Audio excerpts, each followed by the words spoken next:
Jæja, góðir áheyrendur, velkomnir í þátt númer 129 af sjónvarslausum 50. Þetta er engin venjulegur þáttur, þetta er ársuppgjörið fyrir árið 2025 og fyrir í loftið núna í aðdaganda 13. eins og hefðir fyrir. Við viljum nefnilega leyfa árin að klárast alveg.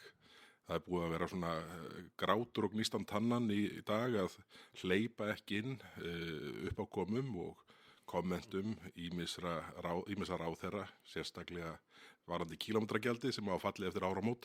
En við reynum að halda aftur á okkur en kannski klikkar það. Þetta er gallinn við það að hafa þáttinn á 13. Að þótt við náum að dekka allt árið ólíkt öðrum, þá bætist svo margt við sem að væri frestandi að nota, en við verðum bara munið til því á næsta ári. Já, við setjum þetta í endurmatað ári. En hvernig fannst þér svona áður en við förum í verðlaunaafhendinguna alla sem að hér er framöndan og tilnefningarnar? Hvernig fannst þér skaupið í ár? Já, bara eitt albesta skaup sem maður hefur séð frá því kringum aldamótin allavega. Það má jafnvel fara aftur á gullöld áramótaskaup hana 9. áratuginn. Já, ég er sammála. Þetta var mjög gott þetta árið. Og, Það var eitt ágætt fyrir ekki svo mörgum árum, 2, 3 hlutis, en maður var annars bara búin að gefast upp á þessu að miklu leyti. Já. Svo allt í einu kemur svona líka firna sterkt skaup. Já, þetta var virkilega gert. Það er að strúa á framþróun mannsins og samfélagsins og nýju ári. Já. Ég var þegar ég var að skoða þetta bara áðan, þá fór ég að velta fyrir mig hvort þetta væri, mér þótti svona einhvern veginn líka takturinn svo góður í því.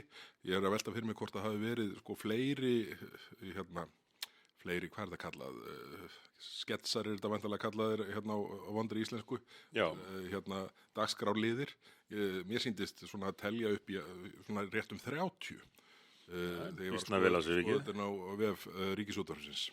Þetta var virkilega gaman að þessu, allavega á mínu heimili voru allir himinlifandi með skaupið og höfðu gaman af. Ég segi ekki, ég hef verið sammála öllu grínu en ekki til þess ætlast. Nei, það er ekki markmiðið. En þeir náðu svona að bara hafa almennt gott grín. Já. Grín hefur verið í, ég segi ekki útrýmingar hættu, en það verður ekki alveg mátt grínast í gegnum svona hinn síðastliðnu ár. Nei, það sama markju áður. Það er hárrétt. En heyrðu, hvernig eigum við ekki að vinda okkur í þetta? Það er á nóg að taka og hér verða eins og venjar orðin fyrir, verða tilnefndir hinnir ýmsu aðilar í fjölbreyttum flokkum sem verðlaunahafar ársins. Við höfum alltaf látið það í hendur hlustenda að svona greina á milli hvað er kaldhæðni, hvað er alvara og þarfandi göttunum. En ég held að sé hærra hlutfall af kaldhæðni í ár heldur en undanfarin ár. Það sé rétt hjá þér. En það svona kannski bætir í alvöruna þarna undir lokin. Já. Ég held að sé ekki mikil alvara framan af. Nei, en ég hef smá ágjörð af því að það sé mikil alvara í því að þú ákvaðst meðvitað að taka ekki pröfu upptöku í þetta skiptið. Ég ætla ekki að fara að rifja upp það sem gerist þetta árið.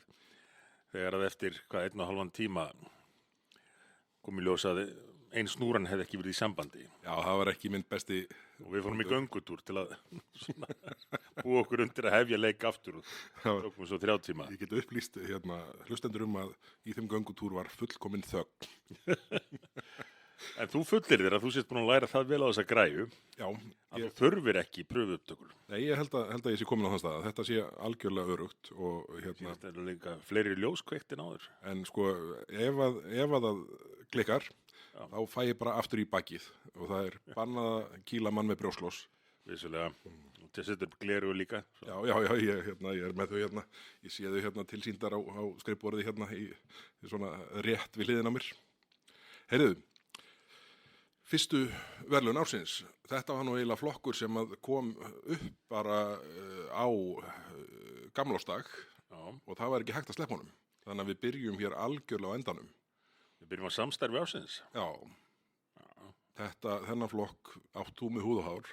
En svo bara kom á daginn að þetta var raunin. Samstarf ársins 2025 er Ríkisútvarpið, Samfylking og Kaffi Vest. Þú erum eiginlega að útskýra þennan flokk. Þetta var samstarf auðvitað eitt og annað en kom í ljós fyrst og fremst núna þegar dróið áramótum að til stæði að skipta oddvita Samfylkingarinnar. Já, vissi oddvitinn það? Borgarstjórann. Vissi borgarstjórinn það? Væntanlega ekki. Margir vissu það. En RÚV vissi það? RÚV vissi það. Kaffi Vest vissi það? Samfylkingarinnar vissi það. Og frambjóðandinn vissi það. Það hafði semst ekki gengið að fá Gísla Martein Baldursson, sem ég kallaði nú svona óvart kannski Sigurð Gísla Marteinsson eða eitthvað slíkt í sjónvarpsþætti, en allir skildu við hvern var átt til þess að leikurinn gerður. Vegna þess að þeir núverandi verðandi frambjóðandi Samfylkingarinnar og félagi hans á Kaffi Vest eru svona eins konar fóstbræður. Og það hefur lengi gengið sögur að Samfylkingin hefði hug á því að fá Gísla Martein sem frambjóðanda, enda sammála Samfylkingunni flest allt. Hann úr þessum kreðsum, Dags Bjeggertssonar, Stefáns Eiríkssonar. En hann ekki einhverju marki orðin bara hugmyndasmiður, svona allavega í ákveðnum það sé ekkert málaflokkum? Ofurlangt gengið að segja það. Fyrirlítur bíla og umferð. Ég held að Hjálmar Sveinsson hafi elt Gísla Martein frekar nöfugt. Já. En hann virðist ekki að verið til. Hann hefur nóg að gera að uppfræða landsmenn á föstudagskvöldum. Ég enn að jafna mig á því að þetta sé á föstudagskvöldum. Ég hef bara þar til nýlega talið þetta að vera á laugardagskvöldum.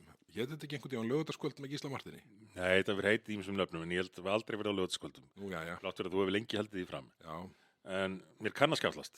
Ég ætla ekki að fullilita því. Ég hef aldrei séð hann þátt. Ég verði í honum einu sinni, en aldrei hort á hann. Ég hef séð svona glefsur úr þessu. Var það ekki þarna skrýtna viðtalið? Var það ekki þeim þætti? Jú. Það var alveg stórt. Það er sagt á sögum sem hann áður. Það átti að fá mig í rest skemmtilegt viðtal. Og svo einu sinni sem oftar var gíslingstar í útlöndum á vegum RÚV vantarlega. Og í staðinn komu Sigmar Guðmundsson og Þóra Arnórsdóttir. Nú þá er ég að hugsa um eitthvað annað. Nei, þetta var aðdragandinn. Já, þetta var aðdragandinn. Þau alveg trillt höfumuðust á mér og ég spurði, ég var nú boðið hérna einhvað svona sprellviðtal með það nú eiginlega að vita til hvers ætlast af manni. Svo hafði Ríkisútvarpið samband aftur. Það var voða leiðilegt hvernig þetta fór. Gísli var bara ekki í burtu og þess vegna þurftum að setja inn aðra til að taka upp þátt. En þetta var alls ekki ætlunin. Þetta stóð til að hafa bara skemmtilegan léttan þátt. Ertu ekki til í að koma aftur og bara laga þetta með okkur? Allt í lagi, ég mætti. Gísli Marteinn kominn heim og Gísli Marteinn alveg trítulóður, æðin hérna í enninu poppað út og augun jafnlangt. Þannig að það var kostulegt. En þarna sá maður svona þema þáttarins innan frá þegar síðan næsta atriði tók við og virðist hafa verið þema alltaf síðan að þetta er vinahópur að hlæja því hvað allir aðrir eru vitlausir. Já. Og þeir sem skrifa hérna brandara vikunar að hvað þeir fengu verðlaun í fyrra fyrir það að vera rættnustu Íslendingar. Já, það eru nú ekki alveg gætt jafnræði skulum við segja yfir þið pólitíska svið. Svo langar það sem að vera sniðið líka á samfélagsmiðlum gengur svona upp ofan. Já. En Gísli, hann þarf að halda þessu áfram. Það verður að sinna þessu. Það verður að sinna þessu. Ekki á Guðs vegum en einhverja vegum. Og þá var brugðið það ráð að fá fóstbróðan hans í þetta í staðinn. En þannig að samstarfið má segja svona hverfist það að losa Samfylkinguna við oddvitann sinn. Já, að sinni. Já. Þetta verið viðtakara samstarf, náttúrulega. Jú, hefur kannski verið svona rúlandi. Hefur verið aldrei í gennum tíðina. Já, en svona inn í þessa jöfnu vantar samt stundina eða heimildina. Já, fyrir áhuga menn þessar bandalaga myndanir í fjölmiðlum og pólitík og kaffihúsum. Það var náttúrulega Ríkisútvarpið í eins konar þríeyki með Stundinni á sínum tíma og Kjarnanum, já. Og svo saminuðust Stundin og Kjarnin í eina vefsíðu sem heitir Heimildin og já, má kannski segja hún sé með svona auka aðild að þessu, en vandinn þar að svo margir starfsmenn frá þessum miðlum eru orðnir starfsmenn Samfylkingar. Já, þetta hefur verið, flæðið hefur verið, þetta hefur bara verið eins og EES-svæðið. Já, getur verið að Samfylkingin sé fyrir vikið að vanrækja það sem eftir urðu þarna á þessari sameinlegu vefsíðu. Já, En annars held ég að það sé nú alls ekkert illt á milli, en Samfylkingin búin bara að innlema formlega þessa gömlu samstagsmiðla Ríkisútvarpsins. já. Heyrðu, við erum Fyrir stjórnmálafræðingan okkar sem eru svo snjallir í að greina stöðun alltaf að velta fyrir sér. Já. Ekki séð að gera það ennþá. Nei, það er ekki víst að þeir gera það. Heyrðu, við erum að halda áfram, annars verðum við hérna fram á hérna. Já, við erum búin með eitt lið. Þangað til teipið er búið. Já, Næst er það afleikur ársins og það er nú svona af þessum hérna meiði ESB aðlögunarinnar. Afleikur ársins þetta árið var valinn makrílsamningur utanríkisráðherra sem var undirritaði núna í nóvember. Þetta held ég að sé nú svona samdóma álit svona ýmsir svona reyna nú að vera svona kurteisir gagnvart ráðherranum og ríkisstjórninni og segja að það verði nú einhvern veginn að bara vinna út úr þessari stöðu og gera það best úr henni. En þegar menn tala svona í einkasamtölum og furðu margir komu bara með ákveðnum hætti fram strax og lýstu þarna yfir ótrúlegri uppgjöf ríkisstjórnarinnar í þessu máli. já, Og það sem er allavega fordæma lítið, ef ekki fordæma laust, er að þarna er beinlínis sami það að flytja vinnslu íslenskra afurða úr landi. já, Það var sami það að íslenskur makríll að þó nokkur magni yrði unnin í Noregi. já, Allavega seldur þar á markaði, þannig að þá verður hann nú væntanlega unnið þar líka. já. Það hefur verið vandi þessara ríkisstjórnar og kannski fleiri að gera sér ekki grein fyrir svo kvöldum afleiddum áhrifum sjávarútvegs. Það er fyrirmun, þeim er algjörlega fyrirmun að átta sig á því. Já. Og þetta er bara í hverju málin á fætur öðrum. Já. En þetta þá þýðir það að sá mikli fjöldi fyrirtækja, nýsköpunar fyrirtækja og alls konar þjónustu fyrirtækja, svo ég tala nú ekki það sem að starfa við vinnslu í landa á Íslandi, þeir munu missa, já í sumum tilvikum jafnvel rekstra grundvöllur. Já. Það stefnir í það, það blasir við. Af því að það einhvern veginn var samið við Norðmennina með þeim hætti að það sem við veitum í þeirra lögsugu fari á uppboðsmarkað hjá þeim. Já, 2/3 hluta ef ég man rétt, en það er auðvitað þá. Af hverju heldur að þetta sé? Ég hef grunum að það tengist tvennu. Annars vegar þessum áhuga Viðreisnar á að umturna sjávarútvegskerfinu og hins vegar áhuga Viðreisnar á Evrópusamband. Já. Ég held að þarna sláðu 2 flugur í einu höggi. Það væri ekki eins mikið eftir að verja í sjávarútvegsmálum. Nei, og þetta var alvöru vandamál fyrir Össur á sínum tíma, makríllinn. Þannig að þarna losaði Þorgerður Viðreisn við það vandamál á borðinu. Og Færeyingar fá stærra hlutfall en við. Já. Það skoðar veiðikortin síðustu 20 árin og hvernig makríllinn hefur færst til. Hann vissulega gerir það. Flökkustofn, eins og það er kallað, en hann hefur alltaf á þeim tíma verið meira íslenskri lögsugu heldur en fyrir færeysku. Já, akkurat. Þannig að jafna þeim. Herðu, fikrum okkur áfram. Næst er hvorki meira minna en ofstopi ársins. Og þarna var nú eiginlega bara eitt sem að kom til greina. Svona óþýðu verðluna undan voru makríllinn. Já, kannski svona meira af því hvernig með nálguðust málið heldur en málið sjálf. Já, akkurat. Og það eru veiðigjöldin og veiðigjaldamálið. Já. Þetta var og allt sem var við á þeim tíma hefur komið fram. 23 sveitarfélög. Já, 26 sveitarfélög. 26, já. Og allir ég hitti nú seinast bara framkvæmdastjóra eins af þessum fyrirtækjum sem að lýsti yfir áhyggjum af þeim fyrirtækjum sem að þjónusta í að þróa tæknilausnir og nýsköpun. Já. Og sá framkvæmdastjóri hafði fækkað rúmlega 20% hjá sér síðan draugin birtust í samráðsgátt. Bara þá strax stoppaði allt. Já. Þetta voru svo mikil áhrif sem þetta hafði á þessa aðila.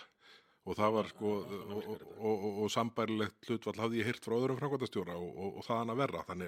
Þannig að ofstopi ársins, það er veiðigjaldamál ríkisstjórnar. Það var ekki sko, tekið tillit til neinna ábending. Ekki neinna. Af því þetta snýrist ekkert um innihaldið. Þetta snýrist ákveðna ímynd. Þannig að sáðu tækifæri til þess að vera með málsöndöldu vinsælt og var líklega bara... Já, var það alveg örugglega sko.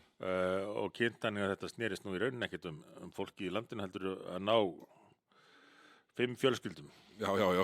Eins og forsætisráðherrann orðaði það. Stóru fyrirtækin höndla svona rugl, miklu betur en þau litlu og millistóru. Miklu auðvildar og jafnvel bara kostur. Þú sér, hann Guðmundi Brimi, hann var nú bara mættur á landsfund samfylkingarnar, skoðum eftir. Stóru fyrirtækin, ekkert vandamál fyrir þau. Þetta er vandamál fyrir minni útgerðirnar. Já. Í minni bæjunum, hringinn í kringum landið. Það er akkurat það sem verður sko. Og einhvern veginn sko er ekki annað að sjá en að sko þeim hafi allan tíman verið alveg nákvæmlega sama. Maður skynjaði það bara í atvinnuveganefndinni sko, það öllu rökrutt guða mönnum eins og vatn á gæs. Þannig að þetta var Því þetta átti bara að vera vinsælt mál til að breyta umræðunni eftir að einnig ráðherra ríkisstjórnarinnar lenti í sollu og var í rauninni hrakinn í burtu held ég með að segja af forystumönnum stjórnar. Já, sem var í sjálfu sér ótrúleg aðför að henni líka af hennar eigin samráðurum. En þetta er svona, ég held að það megi segja, og það er eitt svona kannski rifjast upp fyrir mig núna sem að skoða nú þarna einhvern tímann í sumar eða haust. Það voru margir sem svona héldu að þetta hefði, hjá almenningi hefði þetta verið mikið áhyggjuefni og svona ítt stuðningi frá okkur að hafa verið að vara við áhrifum þessa máls. En svona þegar betur var að gáð, sko, þá haggaðist ekki stuðningur að mista kostuði miðflokkin á meðan á þessu gekk. Það var engin slík áhrif sem komu fram. Já, enda hafði þetta mjög jákvæð áhrif í för með sér að hafa tekið langa umræðum þetta eins og við komum kannski inn á síðan. Já, akkurat, það er málið. Herðu, þá komum við að þetta svona tengist í tíma, næstu verðlaun. Næstu verðlaun eru óðagot ársins. Við vorum nú svona, ef við værum ekki svona, reyndum ekki að vera svona vandaðir að málfari okkar, þá þetta mögulega verið kallað panikk ársins. Já. En það var sem sagt þegar Þórunn Sveinbjarnardóttir, forseti Alþingis, beitir 71. grein þingskapalaga með fordæmalausum hætti sem að ég held að fáir kannski átti sig á að sé raunin. Því að þegar þessu ákvæði, þá sjaldan það því hefur verið beitt áður, þá hefur alltaf verið sko rammaður inn tími til að ljúka umræðu. En þarna var umræðinni lokið umræður án frekar umræðu, ekki eitt orð, það var gengið til atkvæðagreiðslu. Og það hefur aldrei verið gert áður. Og ég klóraði mig nú lengi í kollinum yfir því hvers vegna Þórunn eftir alla þennan tíma hefði tekið þessa ákvörðun sem forseti Alþingis. Og það kemur kannski ljós í næstu verðlaunum á eftir. Já. Þau verðlaun heita hvatvísi ársins. Já. Og þar er vísað til Ursulu von der Leyen vinkonu þáttarins sem allt í einu tók upp á því að skjótast til Íslands og hitta forsetis- og utanríkisráðherra með nær engum fyrirvara því virtist. Það var tilkynnt þess að komu hennar hæstráðanda þarna í raun hjá Evrópusambandinu 13. júlí og hún var mætt 16.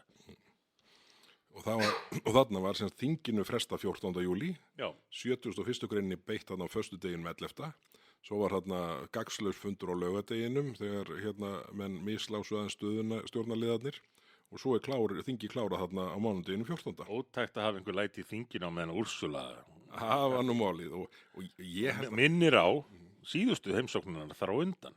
Manstu hvað gerist þá? Þegar hún fór í kaffi til Kötu í ráðherrabústaðnum. Já, og það var allt gefið eftir í loftslagsmálunum með flugið og ETS-ruglið og Fit for 55. Já. Sem Íslendingar munu að óbreyttu þurfa að borga næstu áratugina og ferðast minna en ella og flytja minna en ella og skerða lífsgæði sín. Allt af því að það mátti ekki trufla heimsókn Ursulu von der Leyen á Evrópumannafundin í Hörpu með viðkomu í kaffi í ráðherrabústaðnum. Svo mætti hún aftur og ég skrifaði þá hvað gerist núna fyrst hún að koma nýjanleika. Það kom á daginn, bara þingstörf þeim slitið. Hoggið að hafa þetta allt saman. Nei, sko, þetta og það, svona, ekki heimsóknina dagsins, 3 daga heimsókn, 16., 17. og 18. júlí. Nei, já, 16., 17. og 18. júlí. Sko, svona heimsókn ekki ákveðin með 2 daga fyrirvara. Það er alveg á hreinu. Þannig að þarna kom svona eftir á skýringin mögulega á því, af hverju lá svona svakalega að höggva á þetta. Já, já. Bara, og með svona fordæmalausum hætti að leyfa sko ekki eitt orð til viðbótar í annar umræðu. En þótt verðlaunin fyrir hvatvísi ársins tengist Ursulu von der Leyen, þá gera verðlaunin fyrir undirbúning ársins það líka. Hvernig má það vera? Jó, þegar hún hélt blaðamannafund með forsætisráðherra, Ursula, kom á daginn að fjölmiðlar hefðu átt að tilkynna fyrirfram. Ýmist var sagt með sólarhrings eða 2 sólarhringa fyrirvara. Skilst að fyrst hafi verið talað 2 og svo einn látum duga. Tilkynna fyrirfram hvað þeir ætlaði að spyrja hinn tigna gest. Og blaðamaður á Morgunblaðinu Hermann Nökkvi vakti athygli á þessu og spurði Úrsulu af hverju getur ekki svarað á óundirbúnum fyrirspurnum og hún þóttist ekki kannast við neitt og menn köstuðu þessari heitu kartöflu sína á milli utanríkisráðuneytið og Evrópusambandið og aðrir. Aldrei hafa menn nú komist almennilega til botns í því hver krafðist þess að fjölmiðlar létu vita fyrirfram hvað þeir ætlaði að spyrja Úrsulu.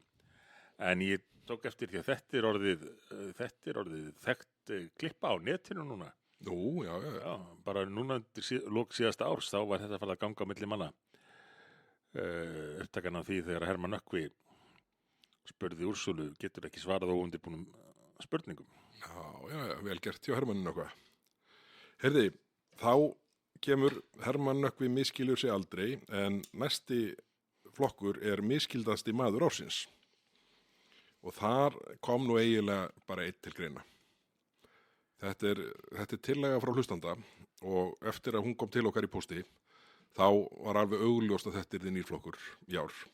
Og misskildasti maður ársins er engin annar en fjármálaráðherra. Já, ég hef nú séð mörg tilvik þar sem hann telur sig misskilinn. Já, þetta er misskilningu. Eða teljir að allir aðrir sé að misskilja. Já, en þetta var nú... Hvað nægði til þess að tryggjónum? Heyrðu, ég held að það sem að hafi á endanum svona sett þennan verðlaunaflokk á dagskrá sé þegar hann allmargir virtust misskilja ráðherrann í tengslu við kílómetragjaldið. Nei, þetta var endurgreiðsla á áteknum skatti, alveg rétt, sem var það sem var undir. Þar sem að sko ráðherrann ætlaði að veita skattinum heimil til þess að leggja mat á það hvort það væri nokkur ástæða til að endurgreiða skattin ef það væri ekki verulegir hagsmunir undir. Já. Og en það er rukkuð krónan, ótrúlega skrítið mál og áðbóðslega svona kerfislegt mál. En þarna kom einhver áhrifavaldur. Það gengur líka bara gegn grundvallarreglum réttaríkisins. Já, til dæmis. En skiptir það nú öllu máli. Nei, kannski ekki. En þarna kom einhver áhrifavaldur, stúlka, efnileg stúlka örugglega, sem að svona eftir á hyggja spilaði svona nettan leik þátt á netinu og var í framhaldinu boðuð í heimsókn til fjármálaráðherra þar sem hann útskýrið þetta nú allt saman fyrir áhrifavaldinum. Og þar mættu 2 tökumenn og ég veit ekki hvað, þannig að þetta var allt mjög svona hannað. En þarna svona, og þetta kannski svona fekk fólk til að rifja upp hvað fjármálaráðherra þykir hann oft vera misskilinn í umræðunni. En kannski er það einhverju marki svona að meginhluta til vegna tvenns. Annars vegar, hvað eru mörg svona vond kerfismál sem hann er að leggja fram og hins vegar, eins og hann segir nú kannski stundum sjálfur, þegar hann segist ekki vera í pólitík. Hann segir það ítrekað. Já, og hann lítur á það svona eins og einhvern svona fríspjald til að losna út úr fangelsi í einhverjum borðspili. Því hann langar ennþá að vera álitsgjafinn í háskólanum. Já. Talað yfir öðrum. En fjármálaráðherra hittist bara þannig á að varaformaður Viðreisnar. Já, og stjórnar sem stjórnmálaflokkur. meiru en flestir í landinu. Já. Hún stundum þarf að minna hann á það. Hann Hann ekki bara áhorfandi. Maður heyrt hann í pallborðum segja, já, það ætti nú ekki að spyrja mig að þessu, ég ekki í pólitík. En það ekki dálítil á það ekki að kveikja einhver viðvörunarljós og hringja viðvörunarbjöllum þegar fjármálaráðherrann segir það bara að spyrja einhvern annan en mig að þessu, ég ekki í pólitík. Það þýðir bara að nú fjármálaráðuneytið og embættismenn það allsráðandi. Jú, það blasir við. Þegar ráðherrann viðurkenna það sjálfur og það er bara að spyrja einhver aðra og hann sé nú ekki með allt á hreinu í þessum málum. Nei, ég held að þetta sé því miður mikið til í þessu. En við óskum fjármálaráðherra til hamingju með titilinn Misskildasti maður ársins. Já. Heyrði, þá förum við aðeins til útlanda. Verður þú ekki að leiða þetta inn? Já, það er hneyksli ársins í fjölmiðlaheiminum. Hvað var hneyksli ársins, Bergþór? Var einhver keppni í raun þennan titil? Nei, þetta var mál hneyksli að þeirri gerð að flesta fjölmiðla, svona meginstraums fjölmiðla eins og þeir eru kallað, langaði helst að þegja það. Það var það stórt hneyksli að það hentaði þeim ekki að fjalla það. Það gerist ekki fyrir nokkrum dögum síðar eftir að allir sem að báru sér til björginni voru búin að sjá umfjöllunum þetta á netinu, að Ríkisútvarpið og aðrir sögðu frá því og þá var það eingöngu vegna þess að fréttastjóri BBC og útvarpsstjórinn yfirmaður stofnunarinnar höfðu sagt af sér vegna málsins. Þetta var algjörlega ótrúlegt mál og þetta, ég verð að viðurkenna að ég hafði einhvern veginn bara séð þennan bút frá BBC og svo sem ekki haft neina ástæðu til þess að svona fara eitthvað að grafa ofan í það hvort að þetta væri allt klift sundur og í spaðu úr samhengi, sem auðvitað alveg rosaleg staða almenningur sé komin í að þurfa að efast heilindi þessara stæðstu fréttamiðla heims. En svo bara því maður hefur nú haft gott aðgengi að upplýsingum lengi, þá þetta því miður það sem að maður sér allt of oft, að það verið að taka úr samhengi með svona hönnuðum hætti, hluti sem að eru allt annars eðlis í raun þegar þeir eru skoðaðir í samhengi. Já. En þetta var sem sagt ræðan hjá Trump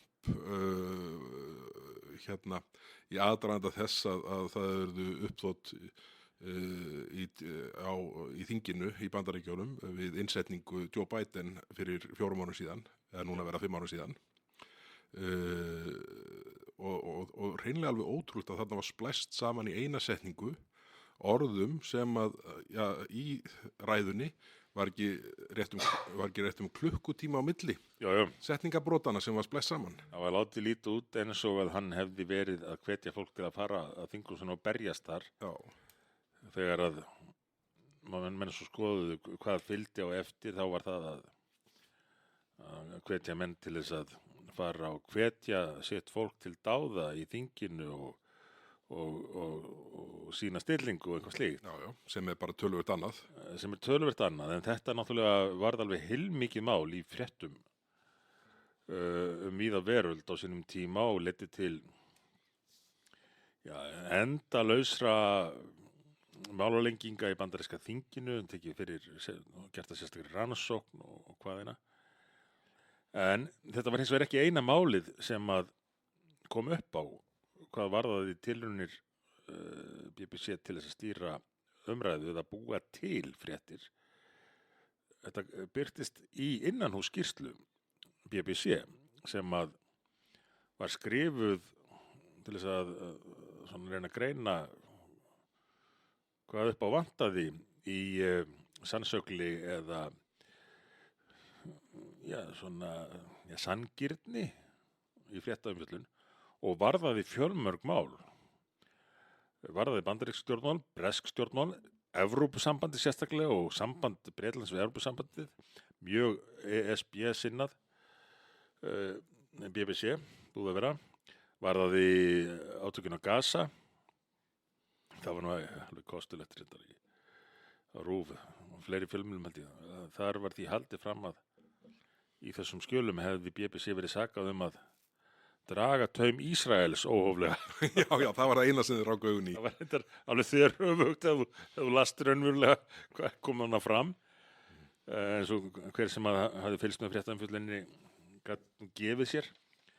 Og það voru hinn ýmsu mál, hinn ýmsu samfélagsmál þar á meðal loftslagsmálin. Það sem að RÚV, vona maður ruglist. Tomato. BBC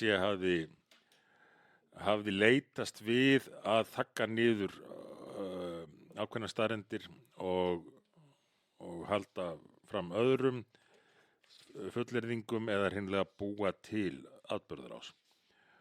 Og það sé nú ekki alveg fyrir endan á þessu máli, þótt menn auðvitað reyna að þagga það niður og þar með talið þær fjölmiðlar sem að vilja ekki að bent sé á það sem hefur gerst í svo allt og mörgum fjölmiðlum á síðustu misserum og árum.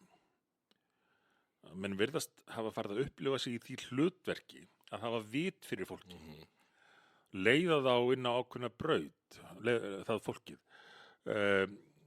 Útskýra fyrir því hvernig heimurinn sé og beita í þeim tilgangi fréttamennskunni með því að líta fram hjá ákveðnum hlutum, lyfta öðrum og jafnvel snúa út úr. Til að birta fólki ákveðna mynd sem að útskýra fyrir því hvernig heimurinn og hvernig það á að vera. Já, akkurat. Þetta áhugjefni, held ég. Og þess vegna var þetta BBC-mál svona stórt af því að ef að verið sér sú stofnun var komin í þessar ógöngur þá vekur það spurningar framgöngu annarra miðla. Já, það getur ekki annað gerst.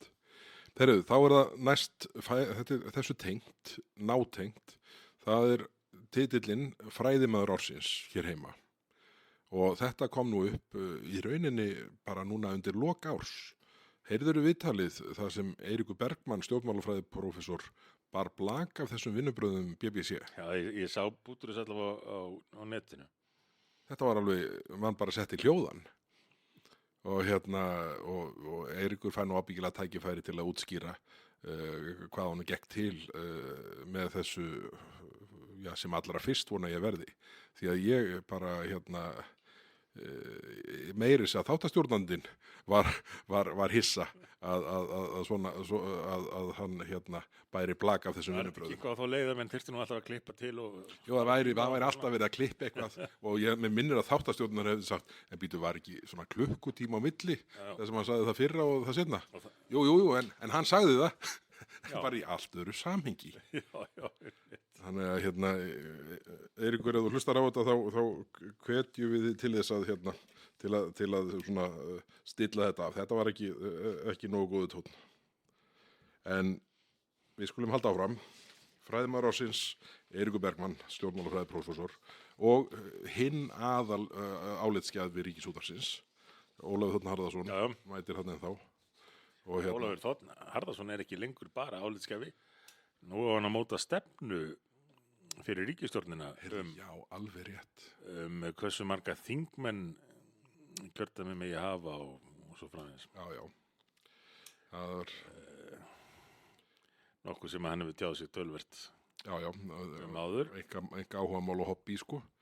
Og ætlan slæti ekki með einhvern sjónarmiðum að þröskuldurinn sé nú farin að verða mjög ólýðræðislegur, sko, þröskuldurinn til þess að menn fái uppbóta þingmenn. Það töluðu nú það hér á sama stað fyrir ári síðan að honum þótti það mjög ólýðræðislegt að flokkar hefðu dottið út á grundvelli þess að ná ekki lágmarksatkvæðamagni, en ég er nokkuð viss að hann hefði ekki grátið miðflokkurinn 3 árum fyrr. Ágefnið verið minna. Já, en þetta er náttúrulega svona út allt og það eru ástæður fyrir því. Og svo hitt að þetta kerfi, DeHont, kerfi sem þú hefur nú masterað í gegnum tíðina og reiknað fram og tilbaka allt mögulegt, þetta er notað hérna í þinginu. Mikið notað í þinginu. Það er svona það kerfi sem menn telja sanngjarnast til þess að kjósendur fái fulltrúa í samræmi við hvað er kjósa. Já. Vissulega þá yfir fleiri í landsbyggðarkjördæmum, en það er ekki óvenjulegt. En reynt að tryggja algjört jafnræði milli hvaða flokks fólk kýs. Já, Við erum með flokkakerfi. Út af það gengur í rauninni nálgunin í íslenska kerfinu að það verði sko hver flokkur fái réttan fulltrúafjölda miðað við heildaratkvæðavægi. Kerfið gengur, hefur minni áhyggjur af því að sko hvort viðkomandi býr á Raufarhöfn eða í Reykjavík. Já. Heyrði, þá skulum við fara yfir í fylgistap ársins, við erum enn í útlöndum og hérna í fyrra áttu þeir kosningasigur ársins, en nú er það fylgistap ársins. Það breyttist hratt veðrið hjá breska verkamannaflokknum. Þráttur alla aðstofuna frá samfylkingunni. Já. Sendinefnd og Já. birti myndir af því hvernig hún hefði leiðbent. En var sendinefndin ekki aðalega send út til að læra af Starmer sem gæti verið tvíeggja sverð í dag, sko? Já, getur útskipt ýmislegt. Já. En Starmer hefur sko bara gerir flokki fólksins skömm til hvað það varðar að ná af sér stuðningi. Ég sá 2 kannanir nýverið frá Bretlandi undir lok síðasta árs. Í annar þeirra var áætlað að verkamannaflokkurinn fengi 4 þingmenn, í hinni 2 af 650 þingmönnum á breska þinginu. Hvað eru þeir með í dag? Ég námdu 300, ég man ekki töluna. Þeir voru nú bara með þriðjungsfylgi en alveg yfirgnæfandi þingmannafjölda. Já. Og ég held að Ólafur Þórn Harðarson og félagar ættu nú kannski frekar að hafa áhyggjur af breska kosningakerfinu heldur en því íslenska. Já, þeir hafa það næst. Þegar verkamannaflokkunum verður komið 4. Þegar Reform eru farin að mælast með heinan meiri hluta þingmanna þá geta þeir farið að beina sjónum sínum að Bretlandi. En þetta kemur ekki til að ástæðulausu. Það er búið að vera alveg ótrúlegt að fylgjast með vandræðagangi verkamannaflokksins. Já. Og bara hvernig Starmer tekur ranganpól í hæðina í eiginlega öllum málum.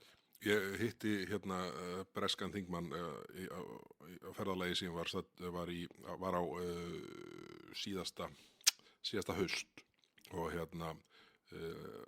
og sá sagði að það sem hefði komið mest á óvart að eftir 14 ár í stjórnarandsstöðu hafi verkamannaflokkurinn unnið þennan glæsilega sigur og svo hafi bara komið á daginn að það var ekkert plan í neinu.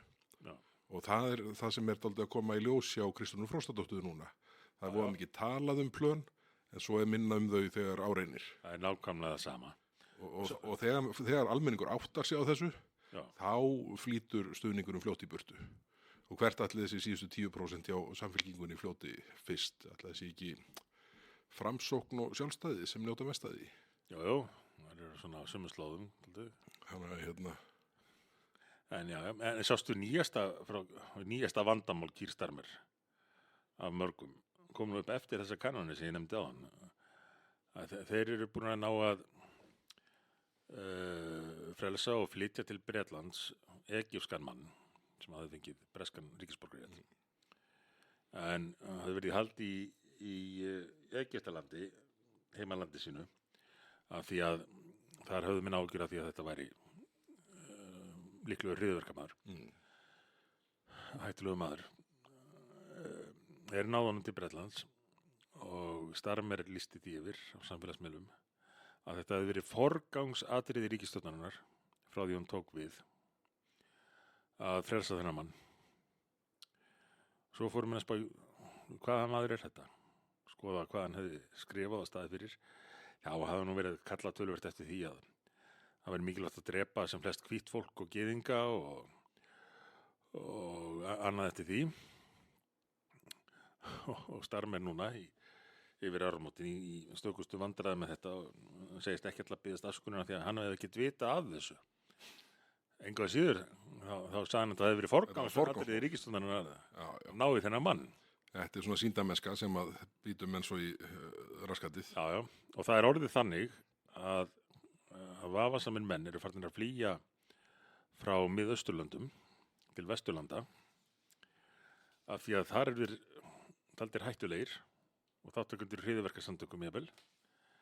En hér eiga þeir réttindi út af það að í heimalandinu séu þeir grunaður eitthvað misjafnt. Já. Og við þekkjum bara dæmi þetta frá Íslandi. Já, nákvæmlega. Herriði, nú skulum við fikra okkur aðeins aftur heimáleið, komin á aftur í alla leið í þingið. Það var við fengum ábendingu frá dyggum hlustanda sem að þann stundir sem maður klúðraði því að setja hluti í samhengi en þetta blasti við þegar bent var á. Og tillagan var sýndarmennska ársins, nýr flokkur. Og það var þannig að í raun var ekkit farið í að leita að fleiri til að tilnefna. Því að tilnefning kom frá þeim sem sendi þetta til okkar. Og sýndarmennska ársins fellur í skaut Þorgerðar Katrínar Gunnarsdóttur. Og hún afrekaði það í tvígang á sama árinu að vera með upplaut á lokadegi þingsins og ætlaði í einhverju sýndarmennsku að vilja fá mál afgreitt eftir að var búið að ganga frá þinglokasamningu. Já, ég veit hvað hann vissi. Þarna var það 14. júlí þegar þingi var klárað í sumar. Þá allt í einu stökk Þorgerður Katrín fram, sá þarna strandveiðimenn á þingpöllunum og sagði, já nú skulum við bara klára strandveiðimálið. Það væri fáránlegt annað en að klára það ekki. Það allt tilbúið á blað sem var reyndar ekki. En bara til þess að gangi augun á köppunum sem sátu þarna upp á þingpöllum. Og síðan gerði hún þetta aftur núna í desember. Ég satt heima í forundran í mínu brjósklósleyfi og öskraði á sjónvarpið þegar meðal annars þegar hún fór að stæði það að segja að nú ætti að klára mál Þorbjörgar Sigríðar Gunnlaugsdóttur dómsmálaráðherra brottvísun verndarhafa sem hafa brotið af sér. Heyrðu, það nú bara þannig að það mál hafði bara ekki verið sett á dagskrá, ekki dögum saman, heldur vikum saman, eftir að það var afgreitt úr allsherjar- og menntamálanefnd. Þannig að það var engin áhugi stjórnarinnar eða forseta að klára það. Svo allt í einhverju sýndarmennsku á þinglokadegi, þá stokkið af stað. Hvað gengur svona reynslu mikilli konu til í þessum efnum? Þetta allt ímyndapólitík. Þetta gengur bara út af það. Það var rosalega. Það reyna að koma einhverjum fyrirsögnum áfram um að stjórnarandstaðan hafi ekki viljað klára þetta útlendingamál sem við nú reynda bara... Hver trúir því að miðflokkurinn vilja ekki klára útlendingamál? Svona í alvöru. Þetta auðvitað algjör þvæla, Við höfum klárað það. En ekki einu sinni, heldur tvisvar. Og í bæði skiptin vissi Þorgerður Katrín alveg. Ég var bara búin að gleyma þetta gerst áður. Já, þetta gerist bara bæði í júlí þegar það klárað og síðan núna í desember. Alveg rétt, já. Alveg stórundarlegt. Glöggurlustandi. Þannig að við þökkum þú veist hver þetta sendir og við þökkum kærlega fyrir. Þetta var vel Dettur einn strax í hug, sá í Skagafirði og fylgist betur með pólitík en nokkur einasti annar Íslendingur. En já, við þökkum allar svona ábendingar. Það ekki útilokað að hann hafi lagt okkur gott til í aðdraganda þessa þáttar.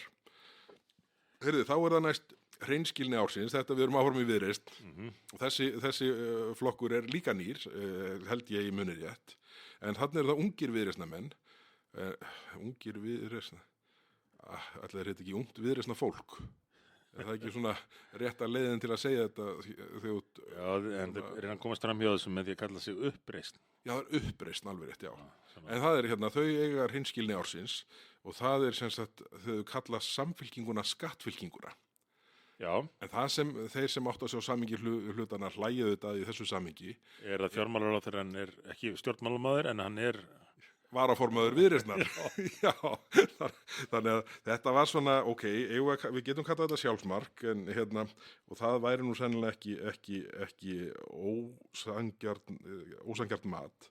En það að ungt Viðreisnar fólk kalli samfylkinguna skattfylkinguna þegar innan við ár búið þessu samstarfi. Já. Það sýnir nú kannski að innri meinir eru meiri heldur en margir telja vera. Það virðist vera. Þannig að það bara, en við munum með þetta ekki gera neitt í að ýtendu þau eða draga þau fram núna á vorþinginu. Nei. Það væri úr karakter. Það væri sanngjarnir. Herðu, en svo höldum við okkur áfram í pólitíkinni. Það víða erfitt nú stundir, en næsti verðlaunaflokkur heitir Endurkoma ársins. Já. Og það svona, það hefur verið erfitt hjá Vinstri grænum undanfarið eftir svona kosningaúrslitin fyrir rétt rúm ári síðan. En Vinstri grænir áforma núna að leggja sig endalega niður með því að leggja sig inn í Sönnu Magdalenu Mörtudóttur Já. sem ætlar í nýtt vinstra framboð að því henni virðist hafa verið úthýst eða hún telji sig ekki að samleið með sósíalistónum lengur. Þetta að verða allt inn undarlegasti grautur þarna á vinstri vægnum en svona vandræði Vinstri grænna halda áfram. Svona sem áhugaður sögu vinstri manna á Íslandi sem nú býsna skrautleg, þá vekur þetta athygli mína og eflaust verðskulduð verðlaun. En hvað með eins og Pírata og sósíalistana, núverandi sósíalistana eftir yfirtökuna, eftir byltinguna í byltingarflokki sósíalista? Eru þeir ekki bara leið til Venezuela að bakka upp sinn mann? Nei, þá til Bandaríkjanna. Ætli það ekki, verið mættir þar á Times Square að mótmæla. Já, þetta það er reyndar alveg búið að vera átakanlegt að fylgjast með því að nú erum við að taka upp á sem sagt þann 5. mánudaginn 5. og Maduro búin að njóta sín í Bandaríkjunum núna í skammastund en þessi mótmæli víða það sem að gengi mjög hart fram í að svona verja Maduro. Já. Þau eru eiginlega alveg óskiljanleg með að við raunheima. Blindir á raunveruleikann. Þarna halda því fram á mótmælum að hann hafi verið frelsari fátæksfólks og allt þetta. Sem náttúrulega bara styrlinn á meðan að Venezuela búar og ekki hvað síst fátæku, sem nú reyndar flestir nú orðið. Þeir fagna víða veröld. Já. Þá einhverjir svona efri millistéttar hvítir, svo ég styðist nú við nútíma skilgreiningar vinstri manna á fólki. Hvítir efri millistéttar krakkar að mótmæla því að þessi harðstjóri fá ekki lengur að stjórna. Já, alveg ótrúlega skrítið. Herðið, við höldum okkur áfram á svona það sem erfiðleikar steðja að. Næsti flokkur á hverfanda hveli ársins og það svona hópurinn sem þú vísaði til að hluta rétt áðan. Vókararnir, þetta var erfitt ár fyrir þá. Já, það búið að vera að renna upp ljós fyrir fleira og fleira fólki á síðastliðnum misserum og því ári sem að var að ljúka. Og vókið á svolítið í vörn og ég vók að verjast. En getur vókið varist? Hefur það eðli sín að taka við fótum eða slá? Það er aldrei eins og reynda því að það hefur engin rök með sér. Þess vegna reyna þær stöðugt að beina athyglinni annað og umræðunni annað en að innihaldinu og raunveruleikanum og þess vegna taka þær líka gagnrýni svona illa. Já, akkurat. Svakalega viðkvæmið fyrir gagnrýni af því þeir eiga engin rök til þess að verja málstaðinn að þá uppnefna þeir alla þá sem að gagnrýna þá sem rasista og fasista og ég veit ekki hvað þekkjum öll þessi heiti sem að reyndir að nota til að þakka niður í umræðu en þetta bara hægt að virka. Já, það er breytingi sem varð á árunum sem leið. Þú náttúrulega þekktast í afneiturina sinni Íslands í loftslagsmálum og svona. Já, mér skilst það. Þetta er hægt að býta af því að það fylgir engin rök á eftir. Nei, það er akkurat málið. En við þurfum samt að hafa varan á hvað þetta varðar. Því að á meðan að vókið hafði fullvöld yfir fjölmiðlum, stofnunum og svo framvegis, þá smaug þetta inn í allt. Þetta er orðið kerfisvætt. Kerfisvætt, svo ég fá nú bara lánað orð sem að vókistarnir notuðu mikið. Já. Það er búið að kerfisvæða vókið. Þetta er komið inn í allt. Það er nú málið, Orðið dálítið bæði fjölmiðlarnir, menntakerfið og bara hvert sem lítið er. Heyrðu, við vorum í smá vandræðum við hvetjum hlustundur til að hafa þetta í huga nýjári. Þó að þið séð með öllum jafnlagi, gerir ráð fyrir að flestir sem að hlusta annað þátt séu það og fleira fólk, almenningur. En við mögum ekki gleyma því að þeir sem lesa Moggan að mestri áfergju fyrst á mótnana Já. ofta á tíðum þeir sem hatast mest í hans garð. Þannig Já, já. að sennilega einhverjir Það kann að þarna vera. úti sem hlusta á þáttinn sem að eru kannski ekki alveg sammála okkur. En þið hinn, skynsama fólkið, hafið í huga að það má ekki sofa á verðinum. Vókið er út um allt og það er hættulegt að trúa því að skynsemin bara vinni af sjálfu sér. Já, já. Það þarf að berjast fyrir skynseminu og það er alltaf þurft að gera. Það er vísasti vegunum til að fljóta svoanda feðarhúsi. Já. Herðu, en við vorum í dálnum vandræðum með að, hvað við skildum kalla næstu verðlaun. Við byrjuðum með sósíalisti ársins, að við erum búin að vera á þeim slóðum með síðustu tvenn verðlaun. Sem komandi greina. En nafnið á endanum er Maduro ársins. Var það ekki niðurstaðan? Já. Við erum að trilla einhvern. Býtum við, hver fekk þetta svo? Heyrðu, Gunnar Már Egilsson, settur að sem aðstig strumpur sósíalista. Já. Ekki með sérsveitum Bandaríkjana heldur af öðrum sósíalistum. Já. Þetta var svona, byltingin át börnin sín, eða barnið sitt þennan daginn. En er þetta ekki að sama meiði og að Sanna Magdalena er núna komið á leið með vor til vinstri eða verður mögulega vorhrædd til vinstri?